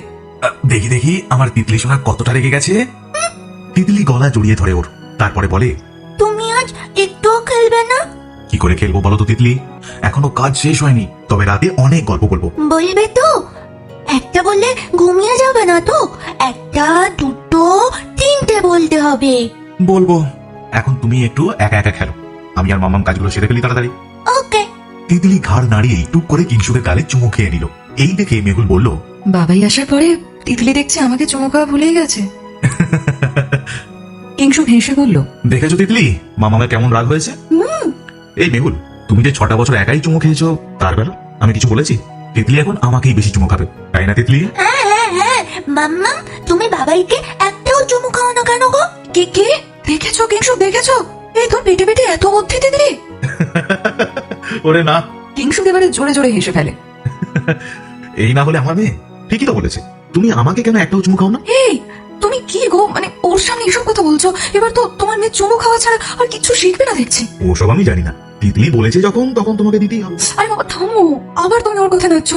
ও কিন্তু ভীষণ ফাঁকা, আমি বলে দিলাম তোমাকে। হ্যাঁ, ঠিক যেমনটা আমি ছিলাম স্কুলে। এই তুমি ওকে কোল থেকে নামাও তো, আর এদিকে এসো, বিছানাটা ঠিক করে দিই। দিদি তুই এখানে বস, এরপর না এটা বিছানাটা ঠিক করে আমি একটু ঘরগুলো মুছে নেবো। উফ, যা ধুলো হয়েছে। না না না, আগে তুমি বাবাইকে চুমু দাও, না হলে আমি কোলেই থাকবো। আচ্ছা, তোমরা দুজনে কি আমাকে পাগল করে দেবে নাকি? কতগুলো কাজ আছে জানো, এদিকে রাতে রান্না হয়নি এখনো পর্যন্ত, আর তোমরা দুজনে মজা করছো। তিতলি, তুমি একা খেলো, দেখেছো তো মাম্মাম খুব রেগে গেছে। আমিও তোমার মাম্মামকে খুব ভয় পাই। তুমিও মাম্মামকে এত ভয় পাও? ভয় পাবো না? কিংশুক ওকে নামিয়ে দিয়ে মেহুলের কাছে আসে। ও তো জাদু জানে। 6টা বছর ওনার থেকে দূরে থেকেও আমি কারোর দিকে তাকাতে পারিনি। অন্য কারোর দিকে তাকাতে পারোনি বলে কি কষ্ট হচ্ছে? কষ্ট তো হয়েছে, তবে সেটা তোমাকে না দেখার কষ্ট। সেই কষ্ট ভেতরে ভেতরে শেষ করে দিয়েছে আমাকে। কিংশুক, কিংশুকের মুখটা ফ্যাকাশে হয়ে গেছে। মেহুল ওকে টেনে নিয়ে পাশের রুমে চলে গেল। দরজাটা বন্ধ করেই বলতে শুরু করলো, কি হচ্ছে কি? তুমি দেখছি দিদির থেকেও বাচ্চা হয়ে গেলে। হ্যাঁ, আচ্ছা, এই যে এতটা কষ্টের পরে দুজনে একসাথে হতে পেরেছি, এটাও কি কম পাওয়া বলো? হয়তো ঠিক বলছো, কিন্তু আমি অনেক কিছু হারিয়ে ফেললাম। কি হারিয়ে ফেলেছো? তিতলিকে জন্ম থেকে দেখতে ইচ্ছে করছে। ওর আরো ছোট্টবেলাটা কেমন ছিল সেটাই দেখতে ইচ্ছে করে। আর তোমার সাথে আগের দিনগুলোতে ফিরে যেতে ইচ্ছে হয়। কিংশুক, তুমি এত মন খারাপ করছো কেন? কথাটা বলি কিংশুক জড়িয়ে ধরে মেহুলকে। মেহুল বুঝতে পারে ওর কষ্টটা। ও শান্তভাবে বলল, আমি তো তোমাকে দেখে আবার নতুন করে স্বপ্ন দেখতে শিখেছি। বলো, তুমি সবসময় আমার কাছে থাকবে তো? কি যে বলো, থাকবে তো মানে কি? এটা তো হওয়ারই ছিল, আমাদের ভাগ্যে আছে। কি আছে শুনে? আছে যে কিংশুক আর মেহুল সারা জীবন একসাথেই থাকবে। এরপর কিংশুক আর মেহুলের কাজ গুছিয়ে উঠতে প্রায় রাত 9টা বেজে গেল। সারাদিনের পর দুজনেই খুব টায়ার্ড হয়ে পড়েছে, কিন্তু চোখে মুখে অপার্থিব খুশির আনন্দ ফুটে উঠেছে দুজনেরই। দুজনে নিজেদের মতো করে নিজেদের অপটু হাতে ছোট্ট সংসারকে সাজিয়ে তুলেছে। তাই আজকের কোনো কষ্টই যেন কষ্ট নয়। ঘর গুছিয়ে এসে দুজনেই দুজনের দিকে তাকিয়ে হেসে ফেলল। মেহুল বলল, এই দেখো, মেয়েটা ঘুমিয়ে পড়েছে। হ্যাঁ, এতক্ষণ ও একাই খেলছিল। এবার তো খাবারেরও জোগাড় করতে হবে। তা আজকে কি খাবে গো? বাড়িতে তো চাল আর ডাল ছাড়া কিছুই নেই। এখন তো বাজারে যেতে পারবো না। তুমি ভাতটা বসিয়ে দাও, আমি ওই সামনের দোকান থেকে ডিম আলু কিছু পাই কিনা দেখি। কাল সকালে উঠি বাজারে বেরিয়ে যাবো। তুমি এখন কিছু পাবে? বেশি কিছু পাবো না সেটা জানি, তবে হাসপাতালের সামনে 2-1টা দোকান খোলা থাকে, ওখানে দেখি ওখান থেকে কিছু নিয়ে আসতে পারি কিনা। আচ্ছা দেখো, আমি যাই ভাতটা বসে। আগে তুমি দরজাটা বন্ধ করে দাও। আমি আসছি। এই শোনো না, বেশি দেরি করো না, যা পাও সেটা নিয়ে চলে আসবে। আর হ্যাঁ, টর্চটা নিয়ে যাও। তুমি একটু তিতলিকে দেখে রাখো, আমি ফিরে এসে ওকে নেবো। আর সারাদিন আমি ওর সাথে খেলেনি বলে আমার উপর খুব রাগ করেছে। বাবাই, কিংশুক বেরোচ্ছে দেখে তিতলি উঠে বসেছে। তিতলি বলল, কোথায় যাচ্ছ বাবাই? আমি যাব না, বাবাই তো কাজে যাচ্ছে, এক্ষুনি ফিরে আসবে। কিংশুকের ইচ্ছে করছিল তিতলিকে একটু কোলে নিয়ে যায়, কিন্তু মেহুল যেতে দিল না। তারপর কিংশুক ভাবলো, মেহুল হয়তো ঠিকই করেছে। এখানে তো এমনি রাস্তায় লাইট থাকে না, পুরো অন্ধকারের মধ্যে দিয়ে আসতে হয়। আমি ওকে নিয়ে আবার এত বাজার নিয়ে কি করে আসবো? থাক, ফিরে এসে না হয় বসবো। কিংশুক বেরিয়ে গেল। কিছুটা আসতেই হাসপাতালের কাছাকাছি 2টো দোকান খোলা পেয়ে গেল। নিজেদের প্রয়োজনীয় সমস্ত জিনিস পাওয়া না গেলেও তক্ষুনি সমস্যা মেটানোর জন্য কিছু জিনিস তো পেয়েই গেল। হঠাৎ পেছন থেকে একটা গলা শোনা গেল। কিংশুক ঘুরে দেখলো হাসপাতালের একজন জুনিয়র ডক্টর দাঁড়িয়ে আছে। সে বলল, আরে কিংশুক যে, এত রাতে কি কিনছো? কিংশুক হেসে বলল, ও আপনি? ওই কিছু টুকটাক জিনিস কিনতে এসেছিলাম। বেশ বেশ। এই, তোমার কতদিন হলো কাজের? তুমি কোয়ার্টারে থাকো তো? এই তো 6 মাস হবে। হ্যাঁ, আমি ওই দিকটা থাকি। একটা কথা জিজ্ঞেস করবো? নিশ্চয়ই। শুনছি নাকি আপনি কোয়ার্টার ছেড়ে দিচ্ছেন? হ্যাঁ, ঠিকই শুনেছেন। আমি আর এখানে থাকবো না। চাকরিও ছেড়ে দিচ্ছেন নাকি? না না, চাকরি ছাড়বো কেন? আসলে আমার ফ্যামিলির জন্যই এই সিদ্ধান্ত নিতে হলো। আমরা সবাই একসাথেই থাকবো, তাই কোয়ার্টার ছেড়ে একটা বাড়ি ভাড়া নিলাম। ডাক্তারটা একটু মুখ টিপে হাসলো, তারপরে বলল, ও, আপনি তাহলে ওই মেয়েটার মায়ের সাথেই? না মানে এত কম বয়সে এরকম ডিসিশন সবাই নিতে পারে না। যাই হোক, ওদের দুজনের একটা হিলে হলো, কি বলেন? বাচ্চাটার বাবা ছিল না, সেও নতুন করে কাউকে পেলো। আর মেয়েটির মায়ের তো শুনেছি বেশ কম বয়স। এত কম বয়স থেকে কি করি বা একা থাকবে? আপনি ঠিক সিদ্ধান্ত নিয়েছেন। কিংশুক হাসলো একবার, মনে মনে ভাবলো, অনেকেই অনেক কথা বলছে, আরো বলবে। সবকিছু শুনতে আমি প্রস্তুত। মেহুল বা তিতলি আমার কাছে কি, এটা আমি কাউকেই বোঝাতে যাব না। আমরা আমাদের মতো করে ভালো থাকবো। দোকানদার কিংশুকের ব্যাগটা এগিয়ে দিয়ে বলল। এই নিন আপনার জিনিসগুলো। কিংশুক জুনিয়র ডাক্তারের দিকে ফিরে বলল, আসি তাহলে। আচ্ছা, আপনি আছেন কোথায়? না মানে একদিন তাহলে আপনার কাছে গিয়ে নতুন বৌদির হাতের চা খেয়ে আসতাম। নিশ্চয়ই, আসুন না। আপনি না বললেও আমি হাসপাতালের সবাইকে ইনভাইট করতাম। আমি একটু ওই ওপরের দিকে আছি এখন, ওই স্কুলের কাছে যেতে গেলে যে বাড়িগুলো আছে ওখানে একটা বাড়ি নিয়েছি। এখন চলি, অনেক রাত হলো। হ্যাঁ, আসুন আসুন, একদিন কিন্তু যাবো বিশেষ রাতে চা খেতে। কথাটা বলে হাসতে হাসতে ডাক্তারটাও কোয়ার্টারের ভেতরে ঢুকে গেল। কিংশুক জানে ওকে ব্যঙ্গ করেই কথাগুলো বলছে, তবুও গায়ে মাখলো না। ও মেহুল আর তিতলিকে না দেখে বেশিক্ষণ থাকতে পারে না আজকাল। কিছুক্ষণের মধ্যেই বাড়ি ফিরে এলো কিংসুক। বাড়ি এসে দেখলো তিতলি ঘুমিয়ে গেছে। ওদিকে মেহুল অস্থির হয়ে বারান্দায় দাঁড়িয়ে আছে। কিংসুক আসতেই মুখে একটা স্বস্তির নিঃশ্বাস ফেলে বলল, উফ, তুমি এলে তাহলে? "ওহ, হ্যাঁ, কিংশুক ওর গালে একটা টোকা দেয়। আরে একজনের সাথে দেখা। থাক, তুমি বলো তোমার কি হলো? মুখটা এমন ফ্যাকাশে হয়ে গেছে কেন? আমি তো তাড়াতাড়ি চলে এলাম। না মানে আমার না একটু ভয় করছিল, নতুন জায়গা তো, রাস্তাঘাট চেনা নেই, তাই ভাবলাম তোমাকে ছেড়ে দিয়ে ভুল করলাম কিনা। হাসপাতালের সামনে দোকানটা খোলা ছিল, তুমি দেখো যা এনেছি তাতে হবে কিনা। বাকি যা বাজার হাট সকাল সকালে করে আনবো। দাঁড়াও দেখে নিচ্ছি। মেহুল বাজারগুলো ব্যাগ থেকে বের করে দেখে নিয়ে বলল, হ্যাঁ হ্যাঁ, হয়ে যাবে। তুমি কালকে হাসপাতালে যাবে না? যাবো, কিন্তু একটু দেরি করে। সকালে বাজারে যাবো একবার। আর কি কি আনতে হবে সেটা তুমি আজকে রাতে একটা লিস্ট করে রাখবে। আমি 8টার দিকে বেরিয়ে যাবো। হাসপাতালে যাবে কখন? মানে তাহলে কালকেই তুমি কোয়ার্টার থেকে তোমার জামা কাপড়গুলো নিয়ে আসতে পারতে। ওগুলো বিকেলে করবো, সকালে ডিউটির মধ্যে করতে পারবো না। বিকেলে একবার সুপারের সাথে দেখা করতে হবে, তখনই গিয়ে নিয়ে আসবো। তা এখন কি করবে? একটু তিতলির কাছে যাই, মেয়েটা রেগেই ঘুমিয়ে পড়েছে, খারাপ লাগছে নিজেরই, একবার দেখে আসি। যাও। এরপর মেহুল রান্নাঘরে চলে গেল। কিংশুক তিতলির কাছে গিয়ে বসলো। ও ঘুমিয়েই ছিল, কিন্তু বাবাইয়ের গলার আওয়াজ পেয়ে উঠে গেছে। শুয়ে থাকা অবস্থায় দুহাত বাড়িয়ে বুঝিয়ে দিল এখন ওকে কোলে নিতে হবে। কিংশুক কোলে তুলে নিয়ে আদর করতে থাকে। তিতলি বলে, বাবাই, আজ থেকে আমরা তিনজনে একসাথে ঘুমাবো। হ্যাঁ, আজ থেকে আমরা তিনজনে একসাথেই ঘুমাবো। জানো তো, অনেকদিন পরে মাম্মামকে এত হাসি খুশি দেখছি। বাবাই, তুমি ফিরে আসার পরে না সব পাল্টে দিয়েছো। তাই বুঝি? জানো বাবাই, আমি না তোমাকে খুব খুব খুব ভালোবাসি। আমিও তোমাকে এত এত ভালোবাসি। আর আর আর- আর মাম্মামকে তোমার মাম্মামকেও অনেক ভালোবাসি। তিতলি কিংশুকের গলা জড়িয়ে ধরে কাঁধে মাথাটা রাখে। কিংশুকও তিতলিকে জড়িয়ে শান্তি অনুভব করে। বেশ কিছুক্ষণ ওরা অমন ভাবেই রইল। তারপরে কিংশুক বলল, দেখো তিতলি, এবার থেকে সব কিছু ঠিকঠাকই হবে। পরদিন সকাল 9টা নাগাদ কিংশুকের বাবা মা হাসপাতালে এসে হাজির হয়। আবারও আগের দিনের সেই ছেলেটার কাছে যায় ওরা। ওদেরকে দেখেই ছেলেটি বলল, ডক্টর কিংশুক রায় আজকে হয়তো একটু দেরি করে আসবেন, আপনারা একটু অপেক্ষা করুন। কিন্তু কিংশুকের বাবা অপেক্ষা করতে নারাজ। ওই ছেলেটির ওপরেই মেজাজ দেখাতে শুরু করলো। মেজাজ দেখিয়েই বলল, আপনারা ওর কোনো অ্যাড্রেস জানেন কি? ও এখন রাতে কোথায় থাকে বলতে পারবেন? আমি কিছুই জানি না। ডক্টর রাতে কোথায় থাকেন আমি সেটাও জানি না। জানো না মানেটা কি? ডাক্তার কিংশুক কি করেন না করেন আমরা জেনে রাখবো নাকি? এইসব নিয়ে যখন কথা কাটাকাটি হচ্ছিল তখন গতকালের সেই জুনিয়র ডাক্তারটা হাসপাতালে ঢুকছিল। হাসপাতালে ঢুকেই খাতাতে সাইন করতে হয়। ও সাইন করতে করতে দেখলো ওখানে কিছু একটা নিয়ে কথা কাটাকাটি হচ্ছে। এরপরে কিংশুক নামটা শুনে এগিয়ে গেল সেই ডাক্তারটা, গিয়ে বলল, এনি প্রবলেম? দেখুন না স্যার, এনারা বলছেন ডক্টর কিংশুক রায় কোথায় থাকে বলতে হবে। উনি তো এখনো আসেননি, আমি কি করে বলবো? আপনারা? আমরা কিংশুকের বাবা মা, দুদিন ধরে ওকে ফোনে পাচ্ছি না। ও, আপনি জানেন ও কোথায় আছে? ডাক্তার একটু হাসলো, তারপরে মনে মনে ভাবলো, ও, এই কেস তাহলে। বাড়িতে বাবা মাকে না জানিয়ে এখানে একটা মেয়ের সাথে ফষ্টি নষ্টি করছে। তলে তলে এত দেখা তো বোঝাই যায় না। কিংশুকের বাবা আবারও প্রশ্ন করলেন, কি হলো, আপনি জানেন কি? ও, আপনারা বুঝি জানেন না? কিংশুক তো এখানে একটা বাড়ি ভাড়া নিয়েছে। কে কিংশুকের মা উদ্বিগ্ন হয়ে বলল, কোথায় ভাড়া নিয়েছে জানেন?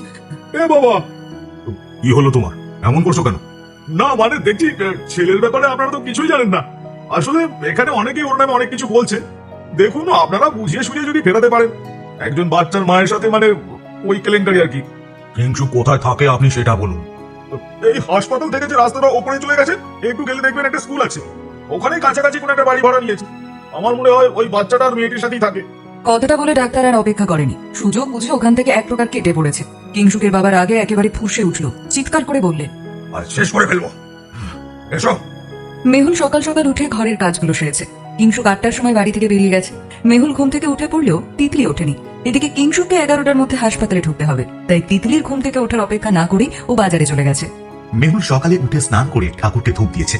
আজ থেকে নতুন ভাবে সবকিছু শুরু করেছে ওরা। কেউ যেন ওদের এই ছোট্ট সংসারটাকে ভেঙে না দেয়। 8:30 বাজতেই তিতলিকে ঘুম থেকে তুলে দিল মেহুল। ডেকে বলল, এই তিতলি, উঠে পড়, কত বেলা হয়ে গেছে দেখেছিস? স্কুল থাকলে তুই কত আগে উঠেই রেডি হয়ে যেতিস। এই সপ্তাহটা তোকে বাবা স্কুলে যেতে বারণ করেছে, কিন্তু আগামী সপ্তাহে তো যাবি। দেখ কত পড়া পিছিয়ে গেল বলতো। বাবাইয়ের কাছে সব পড়ে নিস কিন্তু। এখন ওঠ মা, ওঠ। তিতলি চোখ কচলাতে কচলাতে উঠে বসেছে। ও ঘুম ঘুম চোখে বলল, বাবাই কি পড়াশোনায় খুব ভালো মাম্মা? খুব ভালো, তোকে সব কিছু একাই পড়িয়ে দেবে, দেখিস। কিন্তু বাবাই কোথায়? এখনো তো আমার কাছে এলো না। এই তিতলি, বাবাইয়ের আর যেন কোনো কাজ নেই, সারাদিন কি তোর কাছে বসে থাকবে? কোথায় বাবাই? তোর বাবাই বাজারে গেছে, এরপর হাসপাতালে যাবে। এখন বক বক না করে উঠে পড়মা, ওট ওট ওট, ব্রাশটা করে নে, আমি বিছানাটা ঠিক করে দিই। বাবাই বাজারে গেল, আমাকে বলে গেল না। কি করে বলবে তোকে? তুই তো ঘুমিয়েছিলিস, তাই তোকে আর ডাকেনি। তিতলি আবার মুখ গোমড়া করে বসে পড়ল। মেহুল বলল, কি রে, কি হলো? আবার বসলি যে? হ্যাঁ ওঠ, ব্রাশটা কর। দেখ আজকে দুধ নেই, তাই 4টে বিস্কিট খেয়ে নিবি কিন্তু। আমরা কবে ঘুরতে যাবো মাম্মা? যাবো যাবো, আমরা কাজগুলো একটু গুছিয়ে নিই, তারপরে ঠিক ঘুরতে যাবো। দেখছিস তো কাল থেকে আমরা দুজনে কত কাজ করেই যাচ্ছি। কালকে তো বললে ঘুরতে নিয়ে যাবে, কোথাও তো নিয়ে গেলেই না। সারাদিন তো আমি একা একাই খেললাম। আচ্ছা দিদি, তুই ঘুম থেকে উঠে কি শুরু করেছিস বলতো? আমার কত কাজ আছে দেখ তো একবার। তুই কোথায় মামামকে একটু হেল্প করবি, তা নয় প্রশ্নের পর প্রশ্ন করে মাথাটা একেবারে খারাপ করে দিচ্ছিস আমার। এবারে কিন্তু আমার হাতে একটা খাবি তুই, তারপর তোর বাবা এসে আবার আমাকেই বকতে শুরু করবে। এখন ওঠ ওঠ ওঠ বলছি। মায়ের তাড়া খেয়ে তিতলি উঠে পড়ে। আরো বেশ কিছুক্ষণ পর মেহুল রান্নাঘরে কাজ করছে। কিংসুক বাজার থেকে ফেরেনি তখনও। তিতলি বাইরের ঘরটায় একা বসে খেলছে। হঠাৎ সিঁড়িতে পায়ের আওয়াজ পাওয়া যেতেই তিতলি লাফিয়ে উঠে বলল, নিশ্চয়ই বাবাই এসেছে। ও ছুটে গিয়ে কিছু না দেখেই দরজা খুলে ফেলেছে। উল্টো দিকে কিংসুকের বাবা মা দাঁড়িয়ে আছে। কিংসুকের বাবা মা খুঁজতে খুঁজতে ঠিক বাড়িটাই খুঁজে ফেলেছে। তারপর এই বাড়ির নিচে এসে নাম বলতেই তারা বলে দিয়েছে যে গতকাল এসেছে। ওর বাবা মা বাচ্চাটাকে দেখে থমকে দাঁড়িয়ে পড়ল। তিতলিও বড় বড় চোখ করে তাকিয়ে আছে আর ভাবছে। এরা আবার কারা? কখনো দেখিনি তো। তারপর তিতলি মিষ্টি গলায় বলে উঠল, তোমরা কারা গো? কাকে যাও? কিংসুকের বাবা গম্ভীর মুখে তাকিয়ে থাকলেও কিংসুকের মা কিন্তু বাচ্চাটাকে দেখছেন মনোযোগ দিয়ে আর ভাবছেন, কি মিষ্টি বাচ্চা, একেবারে পুতুলের মতো দেখতে। গাল দুটো ফোলা, ফর্সা দুধের মতো গায়ের রং, চোখ দুটো নীলচে, কিন্তু মাথায় চুল নেই। মনে হয় কেটে গেছে, কারণ ব্যান্ডেজ করা আছে যে। তিতলির মুখের দিকে তাকিয়ে থাকতে থাকতে ওর মায়ের মনে হলো খুব চেনা একটা মুখের প্রতিচ্ছবি। ওকে কাছে ডেকে বললেন, শোনো। কিন্তু তিতলি গেল না।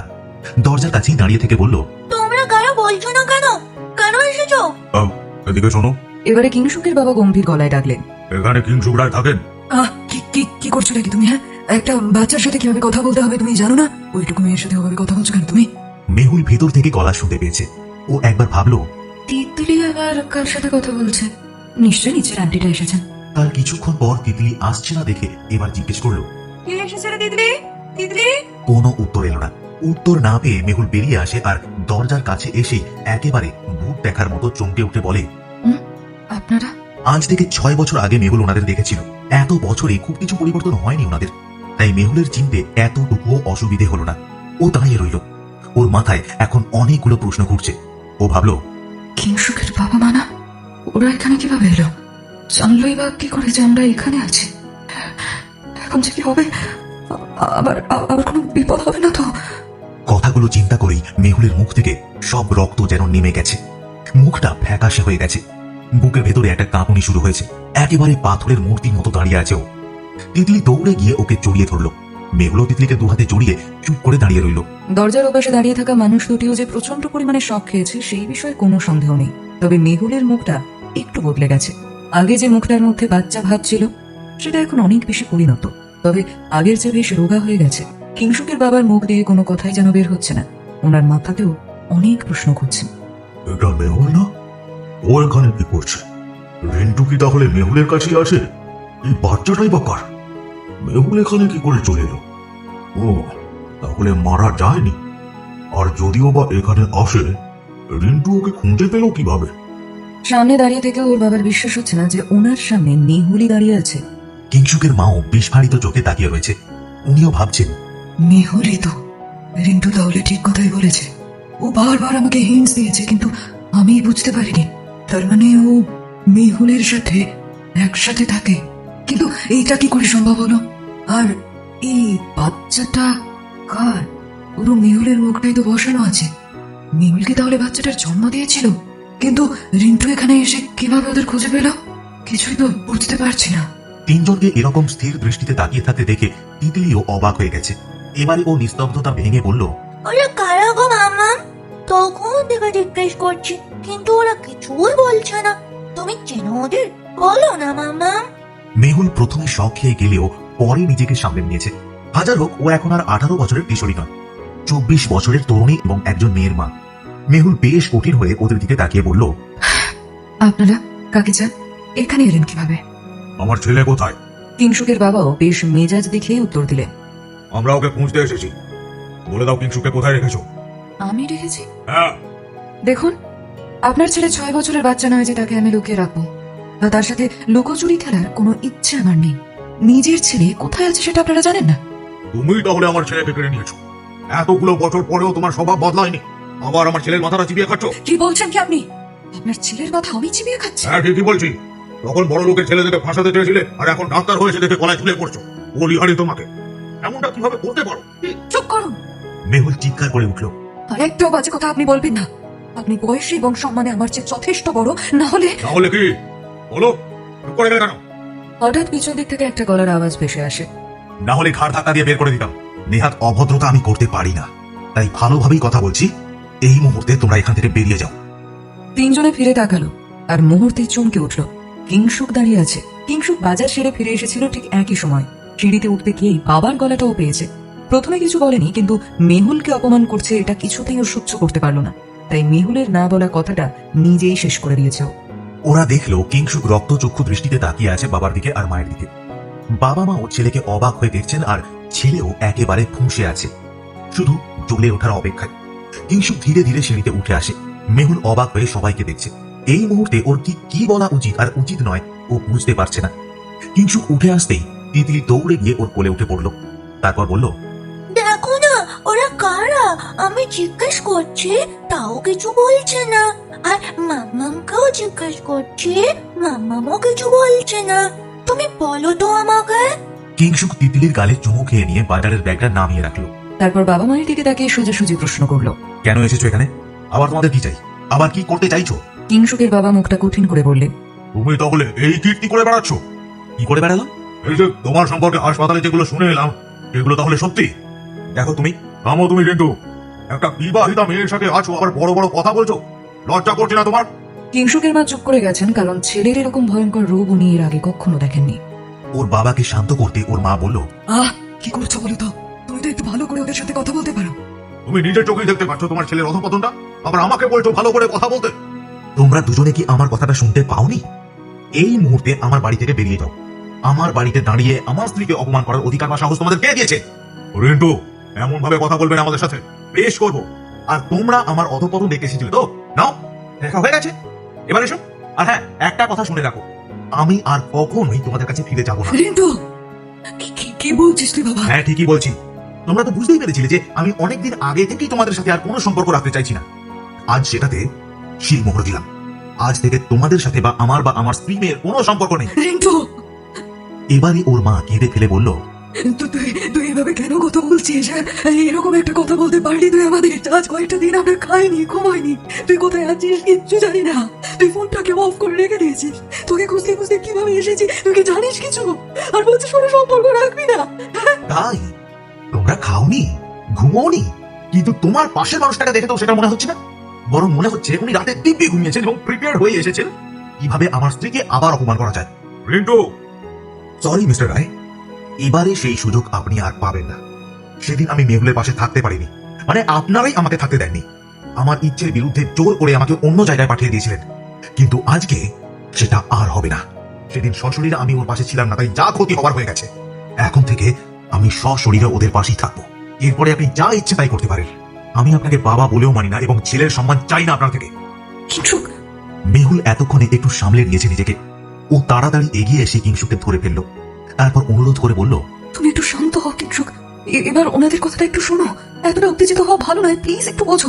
ওনারা এসেছেন, অন্তত ওনাদের ভেতরে আসতে বলো। কিংসুকের বাবা চিৎকার করতেই যাচ্ছিলেন, কিন্তু তার আগেই ওর মা চেঁচিয়ে উঠে বললেন, আমার তো জোর করছে তোমার কাছে। অন্তত কিছুটা সময়ের জন্য নিজের মুখটা বন্ধ রাখো। অহেতুক চিৎকারটা করো না। আমাকে একটু কথা বলতে দাও ওদের সাথে। আর যদি সেটা না পারো, বাইরে গিয়ে দাঁড়ো। তুমি যাও।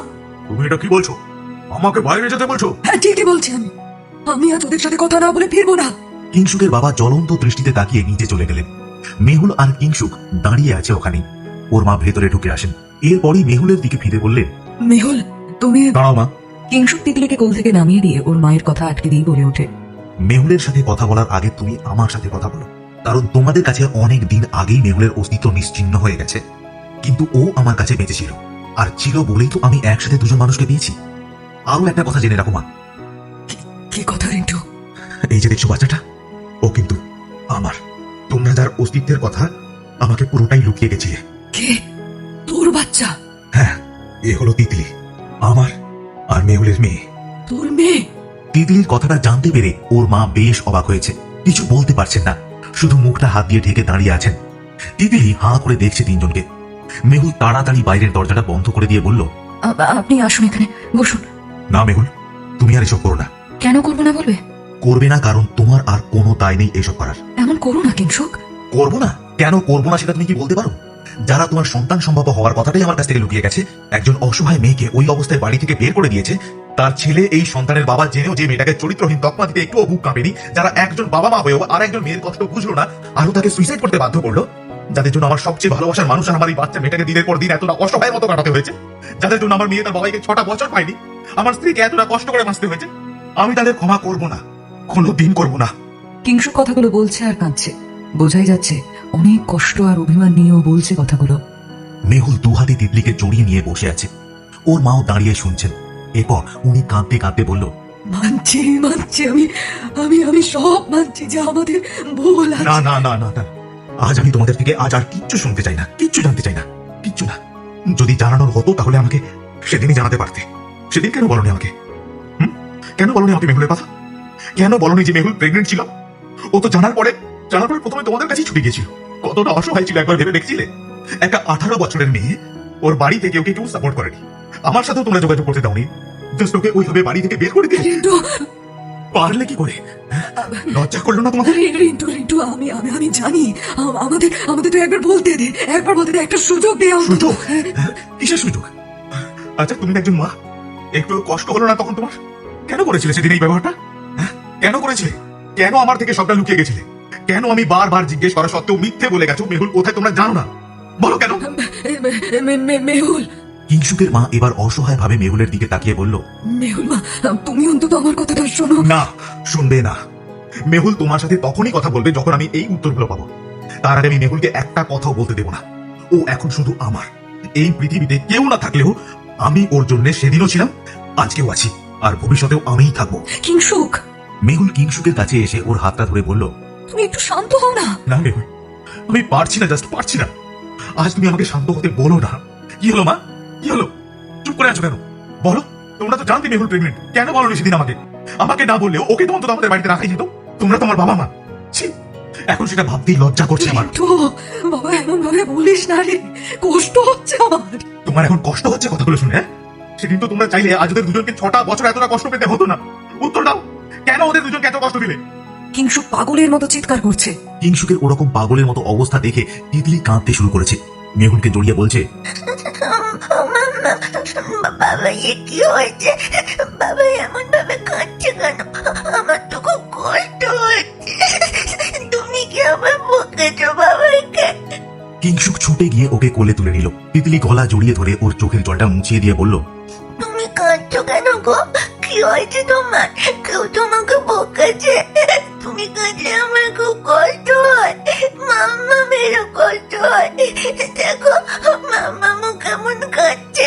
তিতলি ওর কচি কচি হাত দুটো দিয়ে গলা জড়িয়ে ধরে গালে চুমু খেতে থাকে কিংসুককে। কিংসুকের কষ্ট হচ্ছিল ঠিকই, কিন্তু মেয়েকে কোলে নিতে ওর মনটা শান্ত হয়ে যায়। ওকে দুহাতে একেবারে জড়িয়ে নিয়ে বুকের মাঝে চেপে ধরে বলল, আমার কিচ্ছু হয়নি, তুমি আমার কাছে থাকলে আমার কোনো কষ্ট হয় না তিতলি। এই তো তোমার কাছে আছি তো, তাহলে কাঁদছো কেন? আমি আমি আজকে সারা দিন তোমার সাথে খেলবো, প্রমিস। কিন্তু আজকে তুমি গল্প বলতে পারবো না শোনা, তোমার গলা খুব ব্যথা। তো তোমাকে গল্প বলতে হবে না, আমি গল্প বলবো, তুমি শুধু আমার পাশে বসে শুনবে। বলো না, শুনবে তো? হ্যাঁ, শুনবো, তুমি যা বলবে সব শুনবো। ওকে। কিংসুকের মা অবাক হয়ে দাঁড়িয়ে দেখছেন আর ভাবছেন, কি সুন্দর দুজনে কথা বলছে। রিন্টু তো এখানে বেশি দিন আসেনি, তাহলে এখানে আসার পরেই ওদেরকে খুঁজে পেয়েছে। কিন্তু কত তাড়াতাড়ি মেয়েটা মিশে গেছে ওর সাথে। ওদের দেখে মনে হচ্ছে একটা সুখী পরিবার। আমরা সেদিন রিন্টুর জীবন থেকে মেহুলকে মুছে দিতে চাইলেও ভগবান সেটা হতে দেননি। দুজন ভালোবাসার মানুষকে নিজের হাতে মিলিয়ে দিয়েছেন। উনি দেখিয়ে দিয়েছেন এই জগৎ সংসারে আমরা নিমিত্ত মাত্র। যার ভাগ্যে যেটা লেখা থাকে সেটাই হয়। আমরা জোর করে রিন্টুকে সরিয়ে দিতে চেয়েছিলাম তার নিজের লোকের থেকে, তাই হয়তো আজ রিন্টু আমাদের থেকে অনেকটা দূরে সরে গেছে। নিজেদের শাস্তি নিজেরাই পেয়েছি আমরা। কিংসুকের মা শুধু তিতলির মুখের দিকে তাকিয়ে আছেন। ও এতটাই সুন্দর যে ওর মাও চোখ সরাতে পারছেন না। উনি ভাবলেন, মেয়েটা কি সুন্দর, কি সুন্দর ভাষা ভাষা নীল চোখ দুটো, দুধে আলতা গায়ের রং, টুক টুক করে কথা বলছে কেমন আবার। মাথায় চুল নেই, হয়তো কোনো কারণে আঘাত পেয়েছিল তাই কেটে দিয়েছে, কিন্তু মেয়েটাকে দেখতে একেবারে ছোট্ট একটা বুড়ির মতো। রিন্টুর এত সুন্দর একটা মেয়ে আছে। ইস, কেন যে সেদিন মেয়েদের সাথে ওই ব্যবহারটা করেছিলাম। আজকে ইচ্ছে করছে মেয়েটাকে একবার জড়িয়ে ধরি, কিন্তু নিজেরাই এমন একটা কাজ করেছে যে সেই অপরাধে পড়ে যাচ্ছে।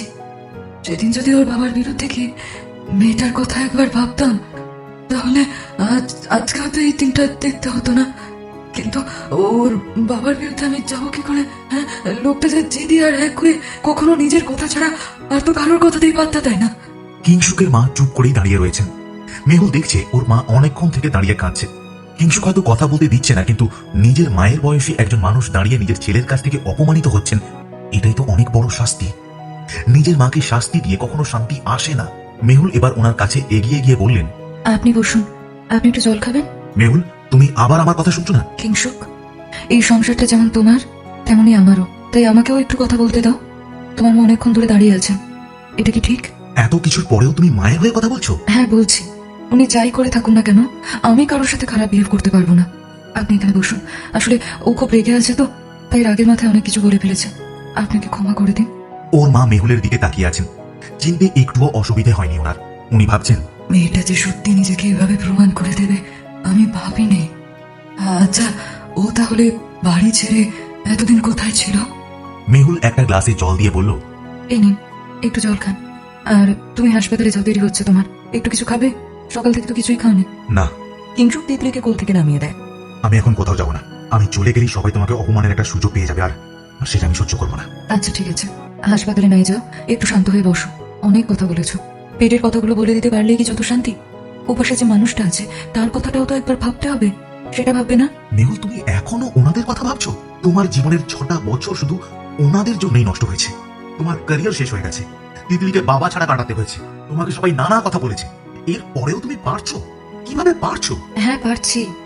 ওনারা অপমান করেছেন বলে যে আমিও তাই করব তা তো নয়। তুমি ভালো করেই জানো যে আমি কেমন। এতটা উত্তেজিত হওয়া ঠিক না। তুমি হাসপাতালে যাবে কি যাবে না সেটা আমি জানি না, কিন্তু মাথাটা ঠান্ডা করে বসো অন্তত এখানে। আমি আসছি একটু। কিন্তু মেহুল, তুমি এখন আবার কোথায় যাচ্ছ? আমি আছি তো। এই তিতলি, আমার সাথে একটু আয় তো মা।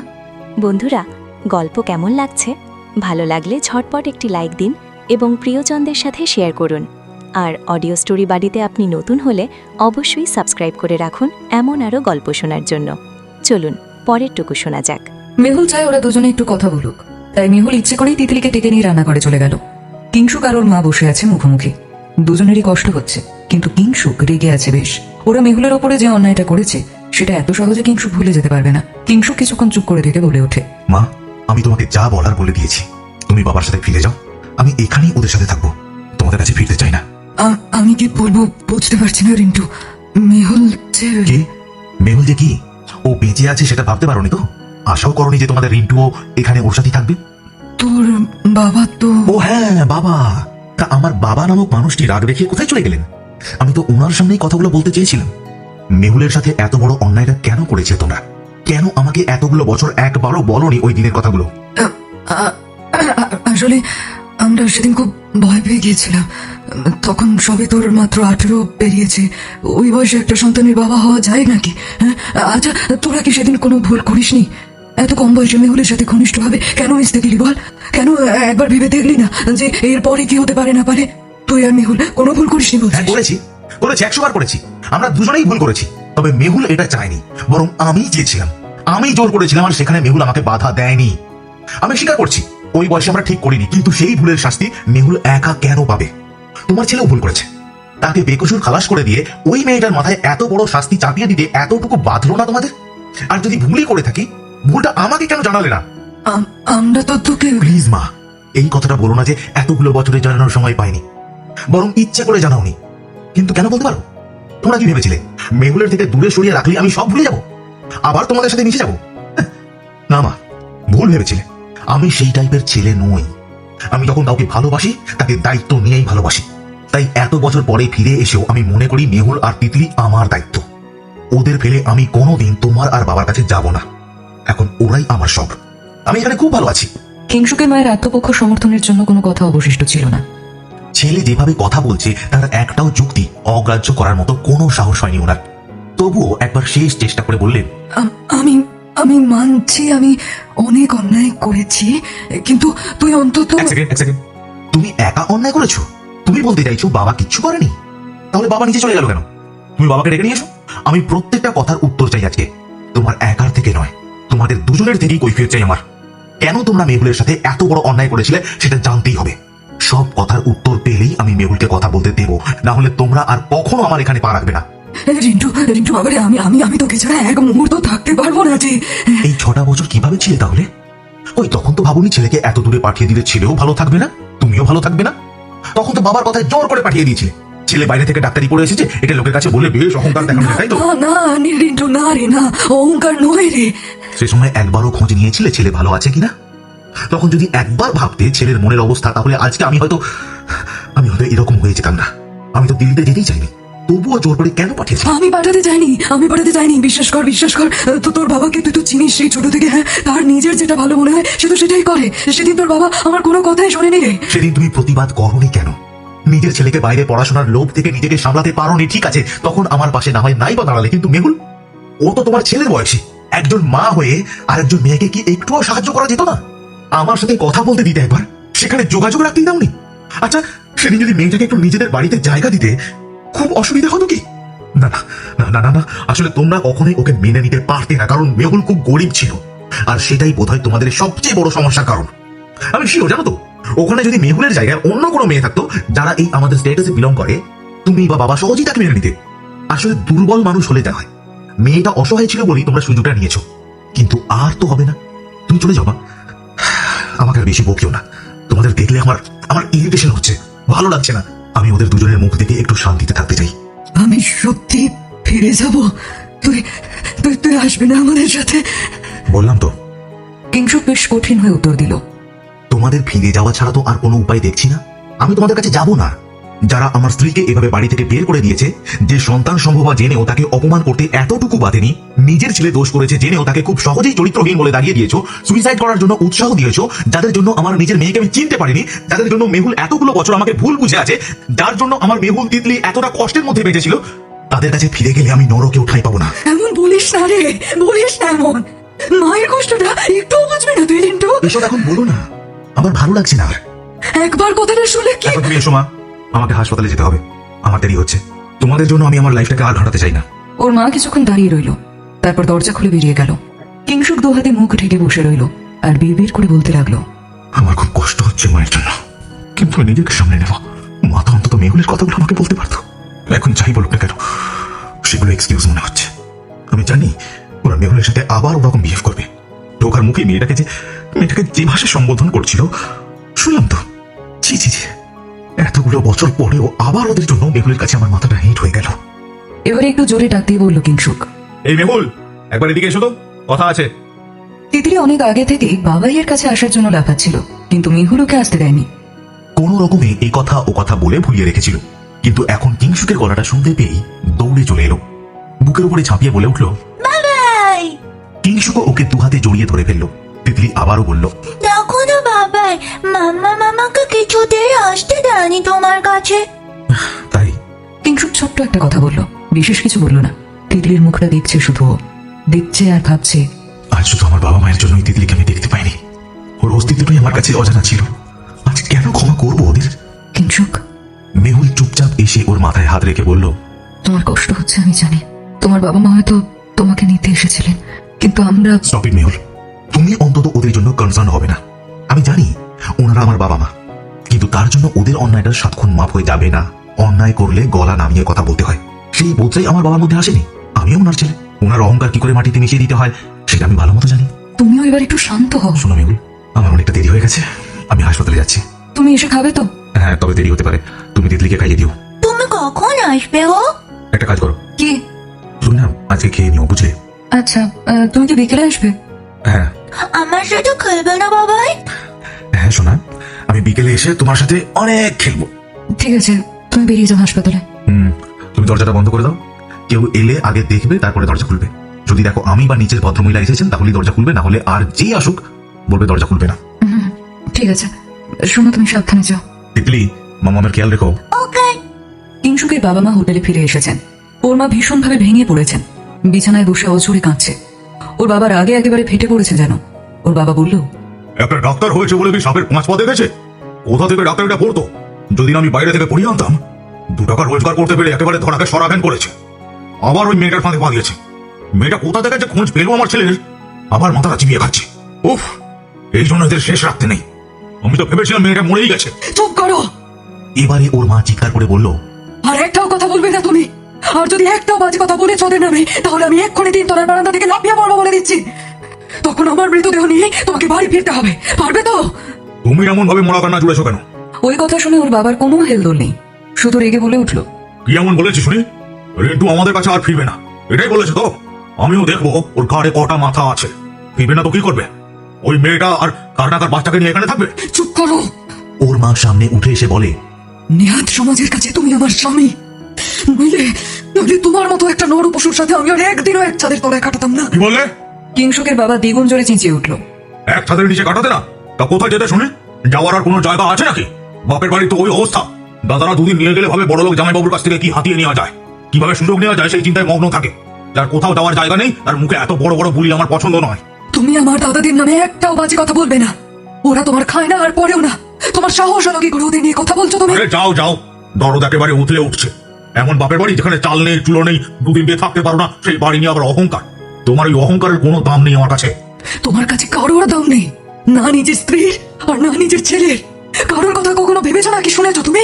শুধু নিজের যেটা ভালো মন চেয়েছে সেটাই করে গেছো। কেউ মাথা গুটে মরে যাচ্ছে সেই দিকে তোমার কোনো খেয়ালই নেই। তুমি নিজের মতামতটা শুধু অন্যের উপরে চাপিয়ে দিতে পারলেই ব্যাস, তোমার তো আর কিছুই চাই না। তোমার বাপের বাড়ি নিয়ে বলেছি বলে গায়ে লাগলো বলছি? তুমি যে আমার বাপের বাড়ির লোককে ওরকম ভাবে গালাগালি দিচ্ছ, শোনো, তারা কিন্তু চেঁচে তোমার বাড়িতে আমাকে দিয়ে যায়নি। তোমার বাবাই নিজে পছন্দ করে আমাকে নিয়ে এসেছিল, সেটা কিন্তু ভুলে যেও না। হ্যাঁ জানি, আমার বাবার পছন্দ করা মেয়েকে আমি বিয়ে করেছি। তাহলে তোমার ছেলে সেটা কেন পারছে না?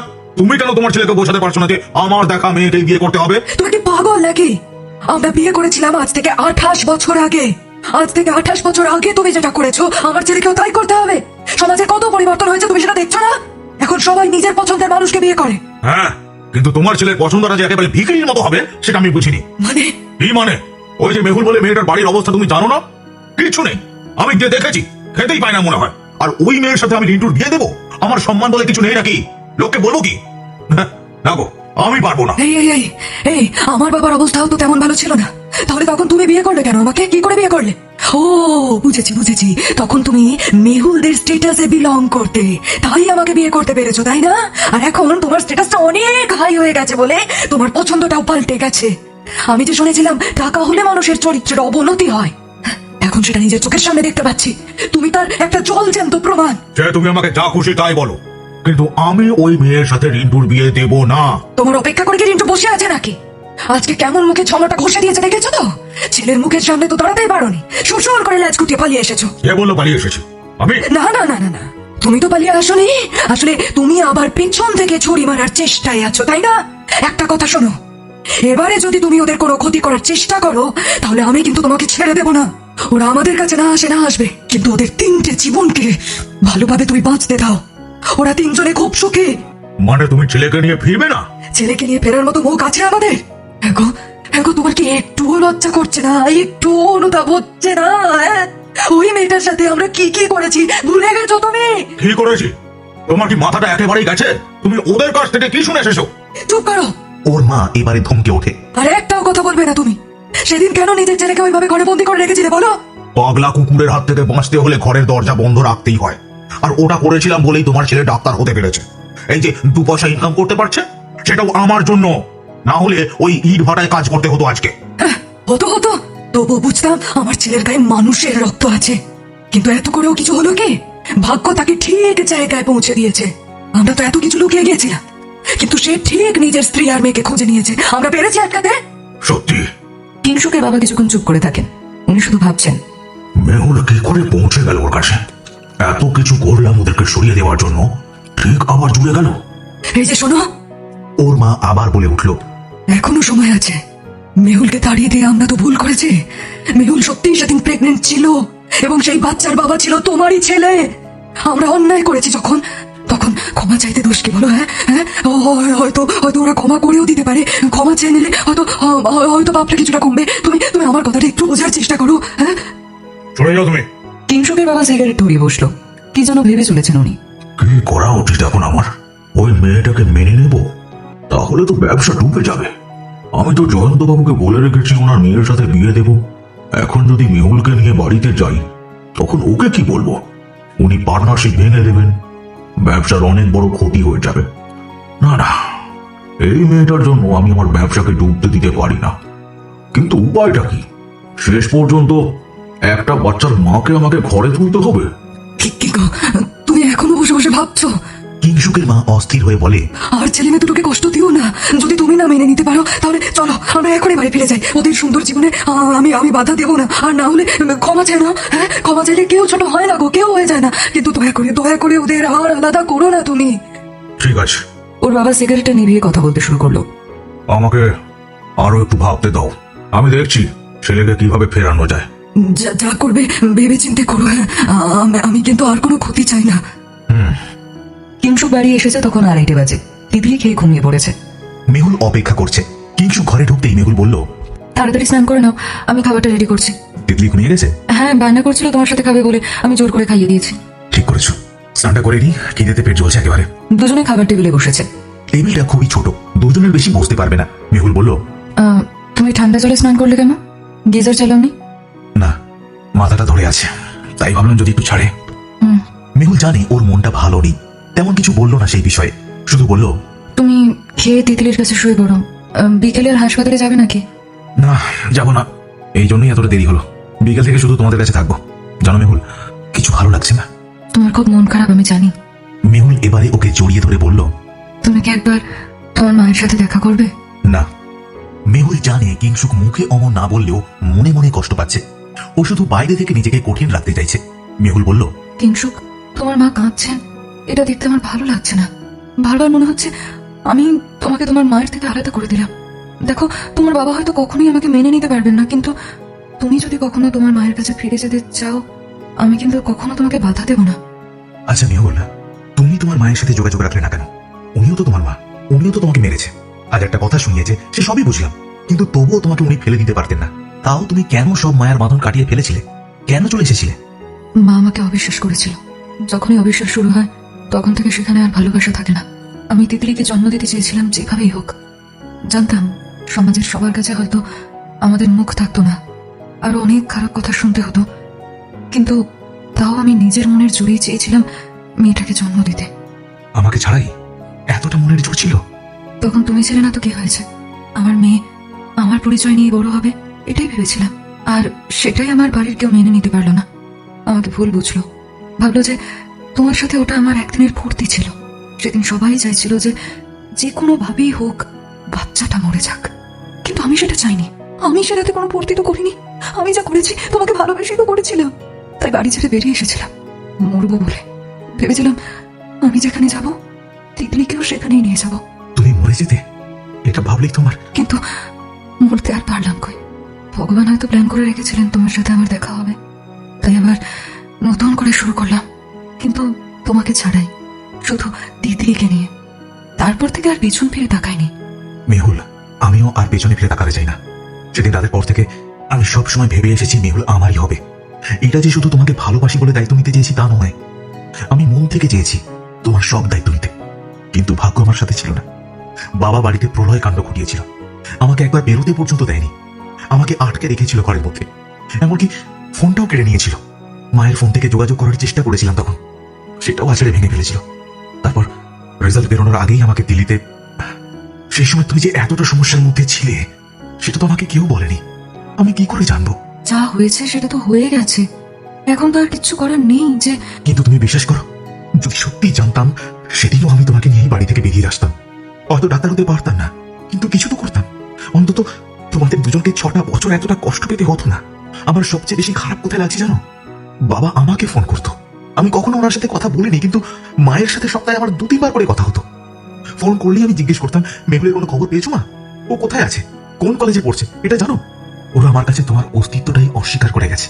আমি আর ফিরে যাব না মেহুল, তুমি জোর করলেও আমি ফিরে যাব না। আমি তিতলির কাছে থাকবো।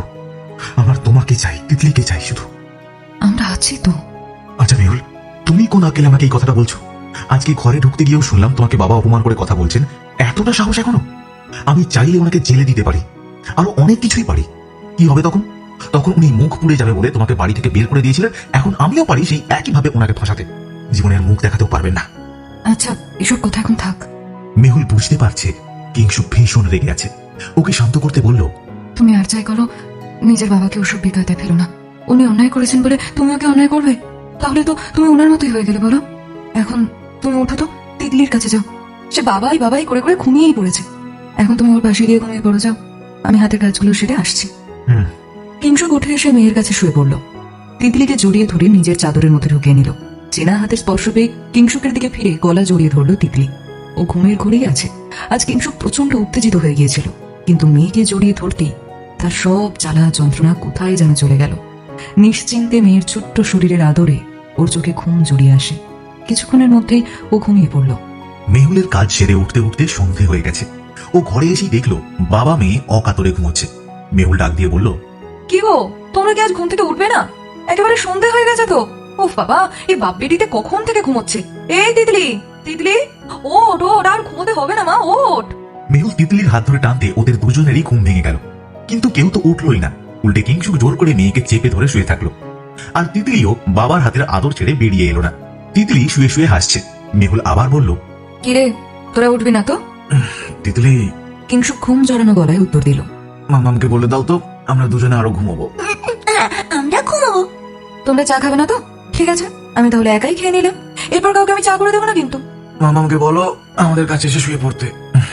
তিনজনে একসাথে ঘুমাবো। মাম্মা, তুমিও এসো না, আমরা একসাথে ঘুমাবো। তোকে বাবা এক একটা কথা শেখাচ্ছে, তাই না রে? দাঁড়া, দেখাচ্ছি তোদের। মেহুল বিছানায় উঠে ওদের দুজনের হাত ধরে টানতে গেল। কিংশুক হঠাৎ করে মেহুলের হাতটা ধরে নিজের উপরে টেনে নিল। অতর্কিতে টেনে নিতে মেহুল নিজেকে সামলাতে পারলো না, আর কিংশুকের বুকের উপরে পড়ে গেল। কিংশুক ওকে দুহাতে জাপটে ধরলো। মেহুল লজ্জায় লাল হয়ে গেল মুহূর্তে। ও ভাবলো, কিংশুকটাও না, ধ্যাৎ, তিতলির সাথে থেকে থেকে একেবারে বাচ্চা হয়ে গেছে। একটু লজ্জা নেই, দেখো মেয়েটার সামনে কিভাবে টানছে। ছি, কিংশুক ছাড়ছে না দেখে মেহুল এবারে বলল, কি হচ্ছে কি, ছাড়ো। কিংশুক কোনো কথা বলল না, শুধু দুহাতে চাপটে ধরে রেখেছে। মুখে দুষ্টুমি ভরা হাসি। তিতলি এক লাফে উঠে পড়েছে। বাবাই মামামকে জড়িয়ে ধরেছে। এই দৃশ্যটা ওর খুব ভালো লাগছে। ও জোরে জোরে হাসছে আর বলছে, বাবাই, একটুও ছাড়বে না। মাম্মা খুব দুষ্টু, শুধু পালিয়ে যায়। এবারে মেয়ে বলে দিয়েছে, আর ছাড়তে পারবো না। এই, তোমার কি লাজ লজ্জা একেবারে চলে গেছে? এইভাবে মেয়ের সামনে জড়িয়ে ধরে আছো। উফ, তোমাকে বলে পারবো না, আমি ছাড়ো বলছি। তুমি যা পারো বলো, তবু আমি ছাড়বো না। মেহুল দেখলো তিতলি বড় বড় চোখ করে দুজনের দিকে তাকিয়ে আছে। মেহুল কিংশুকের দিকে তাকিয়ে বলল, তুমি তো দেখছি মেয়েটাকেও পাকিয়ে ছাড়বে। দেখো কেমন করে দেখছে। ও দেখুক না, তাও আমি ছাড়বো না। এই তিতলি, তুই তোর বাবাকে সরাতে পারছিস না? হ্যাঁ, তাকিয়ে দেখছিস রে? না, তুমিও মনে থাকো। কি কি শুরু করেছিস তোরা দুজনে? হ্যাঁ, দুজনেই আমার সাথে বাঁদরামি করছিস। ও বাবাই, তুমি একদম ছাড়বে না। হ্যাঁ, আগে মাম্মা আমাদের দুজনকে কিস করবে, তারপর ছাড়বে। এবারে কিংশুক আর মেহুল দুজনেই ওর দিকে তাকালো। কিংশুক হাসছে, কিন্তু মেহুল ওর দিকে চোখ পাকিয়ে বলল, কি বলে তুই তিতলি? হ্যাঁ, প্লিজ, এসব আজেবাজে কথা কোথা থেকে শিখেছিস তুই? কে শিখিয়েছে তোকে? দেখো দেখো দেখো, তোমার মেয়ের কাণ্ডটা একবার দেখো। আহা আহা, ওকে অমন ভাবে বকছো কেন? এই ব্যাপারটা নিয়ে বকলে ওর মধ্যে একটা ভয় ঢুকে যাবে এবং কৌতূহল বেড়ে যাবে। ছোট থেকে সব জিনিসগুলোকে স্বাভাবিকভাবে নাও। কিছু তো খারাপ কথা নয়, বরং তুমি বকলে ও ভাবে খারাপ কথা। আচ্ছা দাঁড়াও, আমি বুঝিয়ে বলছি। তিতলি, আমার কাছে এসো তো। না, যাবো না। তিতলি এলো না। দুজনের দিকে ভেবা চাকার চোখে তাকিয়ে রইল। মেহুল বলল, কি বাঁকা হয়েছে দেখেছো? এখন থেকে এইসব কথা বলছিস তুই? আর যদি কখনো বলিস তো দেখবে কি করি আমি তোকে। মেহুল, তুমি আবার ওকে বকছো? ও নিশ্চয়ই নিজে থেকে কথাটা বলেনি, কারো কাছ থেকে শুনেছে। কিন্তু কোথায় অ্যাপ্লাই করতে হবে সে বিষয়ে তো দেখছি টনটনে জ্ঞান আছে। শোনো, বাচ্চাদের বুদ্ধিটা আমাদের চাইতে অনেক আলাদা হয়। ওদের স্মৃতিশক্তি প্রখর। একবার শুনলেই মনে রাখতে পারে। না না, এমন ভাবে চিৎকার করো না, আমি তো বলছি বুঝিয়ে বলবো। বকুনি দিয়ে মার দিয়ে এসব জিনিস থেকে বাচ্চাদের আলাদা করতে পারবে না। তুমি যত বকবে তত ওই জিনিসের প্রতি ওর আকর্ষণ বেড়ে যাবে। তুমি না চাইলেও কখন যে তোমার অজান্তেই ও সেই জিনিসটা শিখে যাবে বুঝতে পারবে না। তিতলি, আমার কাছে এসো একবার। যান। কেমন লাগলো আমাদের একলা পথের লড়াই সিরিজের আজকের এই বিশেষ 16 নম্বর পর্বটি? ঝড়ের রাতে নতুন ঠিকানার খুঁজে মেহুল আর কিংসুকের এই লড়াই আর তিতলিকে ঘিরে তাদের আগলে রাখার আকুলতা আপনাদের মন স্পর্শ করতে পারল কিনা তা নিচে কমেন্ট বক্সে জানাতে একদম ভুলবেন না। গল্পের আগামী পর্বে কিংসুক আর মেহুলের সম্পর্ক কোন দিকে মোড় নিতে পারে তা নিয়ে আপনাদের কোনো মতামত বা ভাবনা থাকলে সেটাও আমাদের সাথে শেয়ার করতে পারেন। আপনাদের এক একটি সুন্দর কমেন্ট, লাইক এবং গঠনমূলক ভালোবাসা আমার এই পথ চলার সবচেয়ে বড় শক্তি ও অনুপ্রেরণা। আজকের পর্বটি ভালো লেগে থাকলে অবশ্যই একটি লাইক দেবেন এবং ভিডিওটি আপনার বন্ধুদের সাথে শেয়ার করে আমাদের এই পরিবারটিকে আরও বড় করে তুলতে সাহায্য করবেন। দেখা হচ্ছে খুব শীঘ্রই পরবর্তী পর্বে। সবাই ভালো থাকুন, সুস্থ থাকুন। ধন্যবাদ।